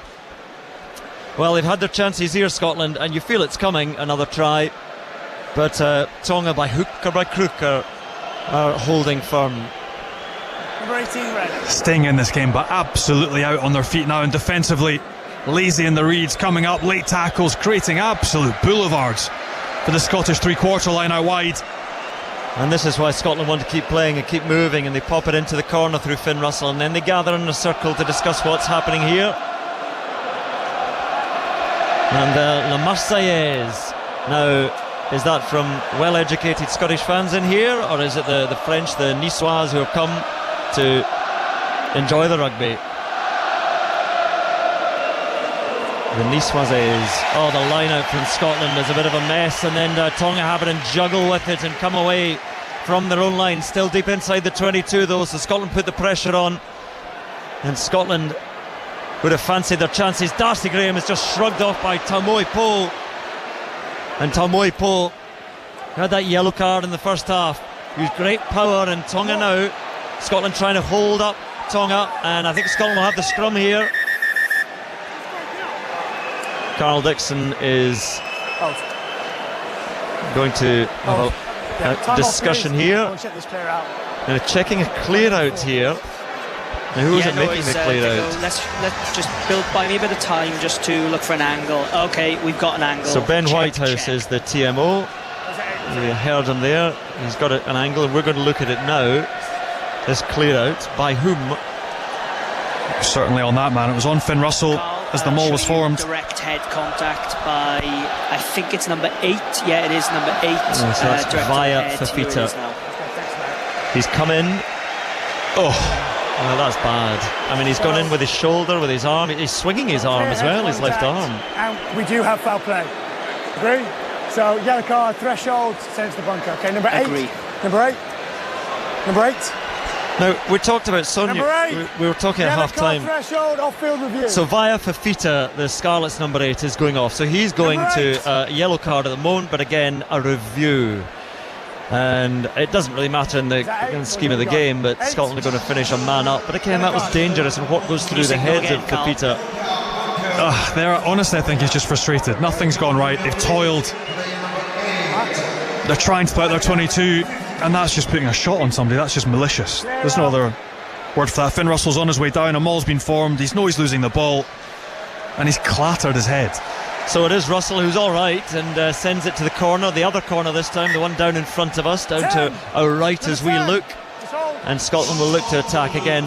Night is falling in Nice, and now it's all brightly lit by the floodlights here, and Tonga are making another change. They're bringing on Pat Pellegrini, the Coventry fly half, Sydney born, Tongan mother, only joined the squad on Sunday with an injury to Otamaka Malsia, English grandfather on his mother's side, but at Coventry via Sevenoaks Rugby Football Club. Via Fafita is off, and so Scotland certainly fancy their chances at the maul here. They have gathered the ball and they've used it once, so Ewan Ashman is told to use it now, tapped on the backside by the referee, so Ewan Ashman comes away on his own though, and Tonga getting hands over it, and the ball is loose and out and dead. And Tonga are going to have the scrum. Back by Red. Well, was it taken back in by Red? So it's going to be a 5-metre scrum to Scotland. Well, Scotland get away with one there because that was just not quite as efficient as earlier mauls. The breakout play was good, actually, like very good work by Vailanu. Breakdown, I think, as that ball goes down, he manages to get hands on ball, scrapes the ball back, wins the turnover, but the ball goes dead. Great spoiling again at the breakdown, but just not the final product for Tonga. Under pressure again, another scrum now, down to 7 men. So are they going to bring in somebody else in this scrum, or are they going to say no, we need to keep backs in defence? Seconds. So here we are, 5 metres out, 18 metres from this near side touch. Scotland with all their backs lined up on the left hand side. Now Darcy Graham just starts to drift over, looking disinterested on the right, but I'm sure that is a little bit of sleight of hand, and Scotland are moving forward at the scrum. They're moving forward, and down it goes. Penalty to Tonga. Carl Dixon was very quick on that. Now, what was that for? Blue 18 pushing down. Blue 18 pushing down, so sometimes you do get that. WP Nell pushing down. The referee's seen what he thinks is Scotland bringing it down, so it looks as if Tonga are bringing it down. But Tonga have the penalty and have the chance to clear, and they do so towards this near side touch. And we have just a minute remaining, and we see Gregor Townsend. There's a frustrated man, despite the fact that Scotland are winning and handsomely enough, but he wants more. Final minute of play here in Nice. Scotland 38, Tonga 17, and Scotland 15 on 14. Vaya Fafita is off. His card is yellow at the moment. May be upgraded to a red, but again, that will only have repercussions for another day. He's off for the rest of the game anyway. And Tonga have that ball, and again it's Vailanu who's been impressive since he come on, but he's just spilled it forward, so Scotland will have the scrum. So they will have the final attack here, Scotland, but it's from just outside the 22. Okay, a little bit more space please between the twos. Let's go. And so is there something here at the very end from Scotland? It's been a patchwork performance from Scotland, very impressive in spurts and in taking a few chances, 6 tries, but again I suspect they would have wanted just a little bit more of a sheen on it as the clock goes red, and Scotland will have this final attack. George Horne has the ball under his right arm. Finn Russell again is discussing things with Hugh Jones and Kinghorn. Duan van der Merwe waits on the far side on that left wing. Tuipulotu and Darcy Graham on this near side. Midway between the Tongan 22 and the 10 metre line. 20 metres from this near side touch. Scotland have it. Try and get the squeeze on in the scrum. Dempsey picks it up, gives it to Horne, who shapes right and moves it left, and then Kinghorn again into a bit of space. Has to gather high though and set himself. And Kinghorn on his own into the 22. Now the blue jerseys arrive. Rory Darge is in there to play scrum half. Out to Dempsey, who tumbles through a tackle or two. Duan van der Merwe comes in to provide a bit of support, but penalty to Tonga, and march back as well for dissent. And George Horne continues the descent. And shakes his head, the scrum half. Penalty to Tonga, so the game is now petering out, but Tonga will try and put this into touch and launch their attack. They'll continue to play from a penalty line out, and so Scotland's final chance, you fancy, has gone, although Tonga's line out has not been outstanding in this game. So on the Scottish 10 metre line on the far side, 1 minute and 20 seconds of red time played here in Pool B, the pool headed by Ireland, South Africa second, Scotland securing their first points here. They will have a 5-point victory and they will move on, but will Tonga have the final say here? Scotland challenge, steal that ball. Rory Darge has it, but inside the Scotland 22 now in a spill. It went backwards from Russell, so he moves it to Tuipulotu, out to Hugh Jones. He's quickly closed down, tries to ease his way through a gap, pops it up to George Horne. Darcy Graham, and Darcy Graham, here he goes. Tuipulotu on his shoulder, Darcy Graham's away, and Scotland have the final try. Darcy Graham dives and slides and scores. Try number 7 for Scotland, and the Stade de Nice is all saltires again. Smile on the face of Darcy Graham. What a try scorer he is.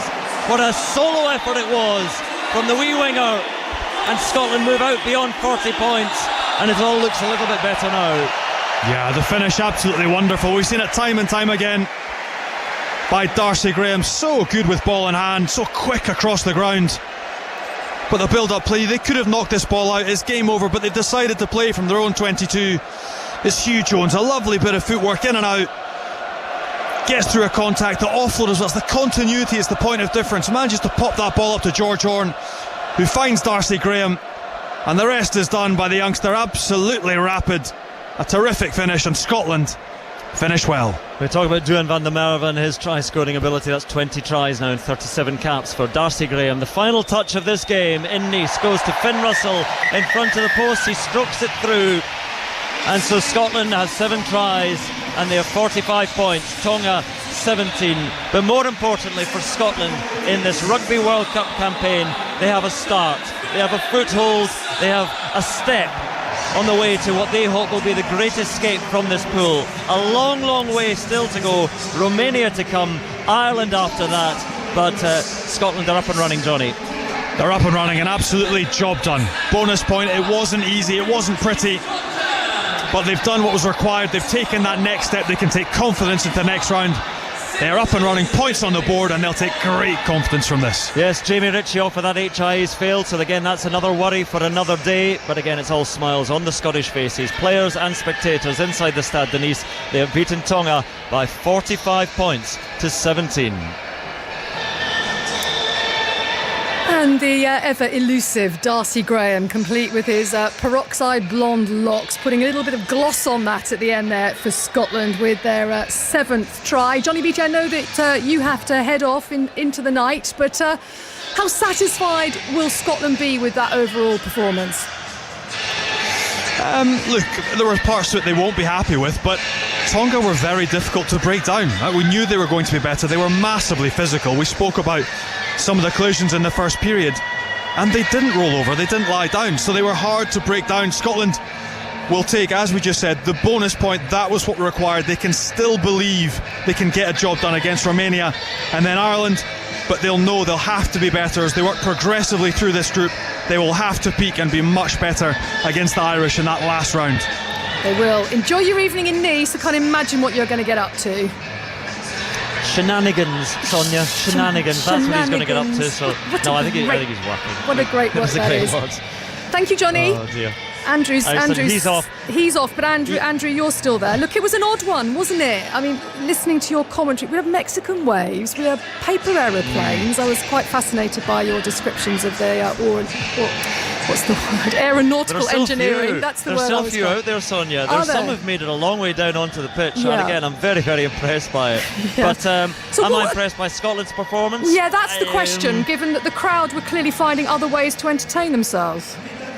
I think it was always going to be that way. Oh, actually, we're going to hear from Duan van der Merwe as the player of the match. Let's listen to him. Just want to hand the award over. He's getting his award first of all from Nina. Stuart, your team have been based here throughout the tournament. How special of an environment was it tonight playing here in Nice? Oh yeah, we've been based here for a couple of weeks. It's such an amazing night seeing all our Scotland fans here, and we really enjoyed tonight. You're beating more defenders than Lionel Messi. How much fun are you having yourself in this back line? Oh mate, to be honest, it was pretty tough out there. The first half an hour for me. I don't think I've ever been hit like that before. So body will be pretty sore tomorrow. But with boys like Finn, Sione, Blair giving me opportunities, it's just amazing. Humble as ever, giving big regards to the players around you. You were fantastic tonight. Well done, MasterCard player of the match. Thank you very much, mate. Cheers. He's not lost his accent, you were rudely Sonia, interrupted by Duhan van der Merwe. I know. Well, I was the player of the match. I mean, he said it there. Actually, he had some great touches and some great attacking moments, but he was really up against it with the likes of Solomone Kata in that first half. So it was as we expected, an enormously physical encounter. And Scotland, they'll be grateful that it's Romania next and not Ireland next weekend, because Romania, they'll bring in some different bodies and they'll still hope to and expect, and we really should expect them to get that bonus point victory against Romania, who've been a little struggling a little bit in this. But it's all about that game against Ireland now. This was the potential banana skin, that cliche, but this was the one that just gave them a little bit of pause for thought. Now they can move on against Romania and get the bonus point victory there and know that it's just going to be an enormous step up against Ireland in Paris. But what they've given themselves is a little bit of hope and reminded people that Scotland are actually at this World Cup, because it's been strange so far. Yeah, Andrew, there will be a lot of talk in the aftermath of this as to the decision making of the referee on the pitch when it came to the foul play moments. Do you think it's just gone too far now with the bunker, that referees just won't make a decision in the moment? Well, I think that's inevitable that's going to be the case, because it's a bit of insurance. They can say, we'll leave it to people in a calmer environment in the bunker to take 8 minutes and look at it from all angles, and without the noise of the crowd as the pressure, and there would have been a lot of noise and pressure from the crowd, the Scottish crowd watching that on the big screen. So they've seen mitigation. They've seen Jamie Ritchie, who did drop his height a little bit, but again, if you watch that over and over again, I'm not sure many people would agree with that decision. It hasn't. Red card, Andrew, all day long. It was a red card, yeah, absolutely. But I think the frustrating thing about it is whether it was a red card or not didn't ultimately affect the outcome of the match and Scotland getting the bonus point. But what it has affected is the incident that should have been a red card is one that has robbed Scotland of their captain, and possibly for that Ireland match. I suspect he will be back, Jamie Ritchie, for the Ireland match, but you're talking about 12 days, so he'll miss the Romania match. Perhaps he might not have played in that match anyway. But if there's any sign, then we won't be seeing Jamie Ritchie again. I think we will in that Ireland match. But it was a nasty challenge. So Wales, Australia to come. Where have you found somewhere? You know, nice little bar somewhere with a glass of vino to enjoy that one.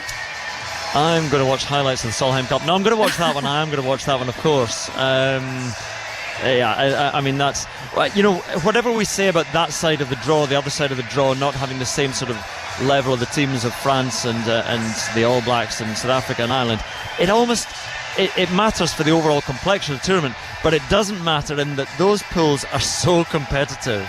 And the little subplot of Eddie Jones, and it's just Eddie Jones against Warren Gatland, Australia against Wales, two teams that have not been in the best form. What's not to like, though? I think it's going to be fantastic. It will. Thanks, Andrew. Enjoy your evening in Nice. Shenanigans. Yes, thank you, Sonia. Bye. That's Andrew Cotter, who is commentating on Scotland's victory, 45 points to 17. That Pool B is going to go to the wire, isn't it, with Ireland, Scotland, the last match for those two respective teams. Here on Sports Extra, 9 o'clock tonight, Chicago Bears.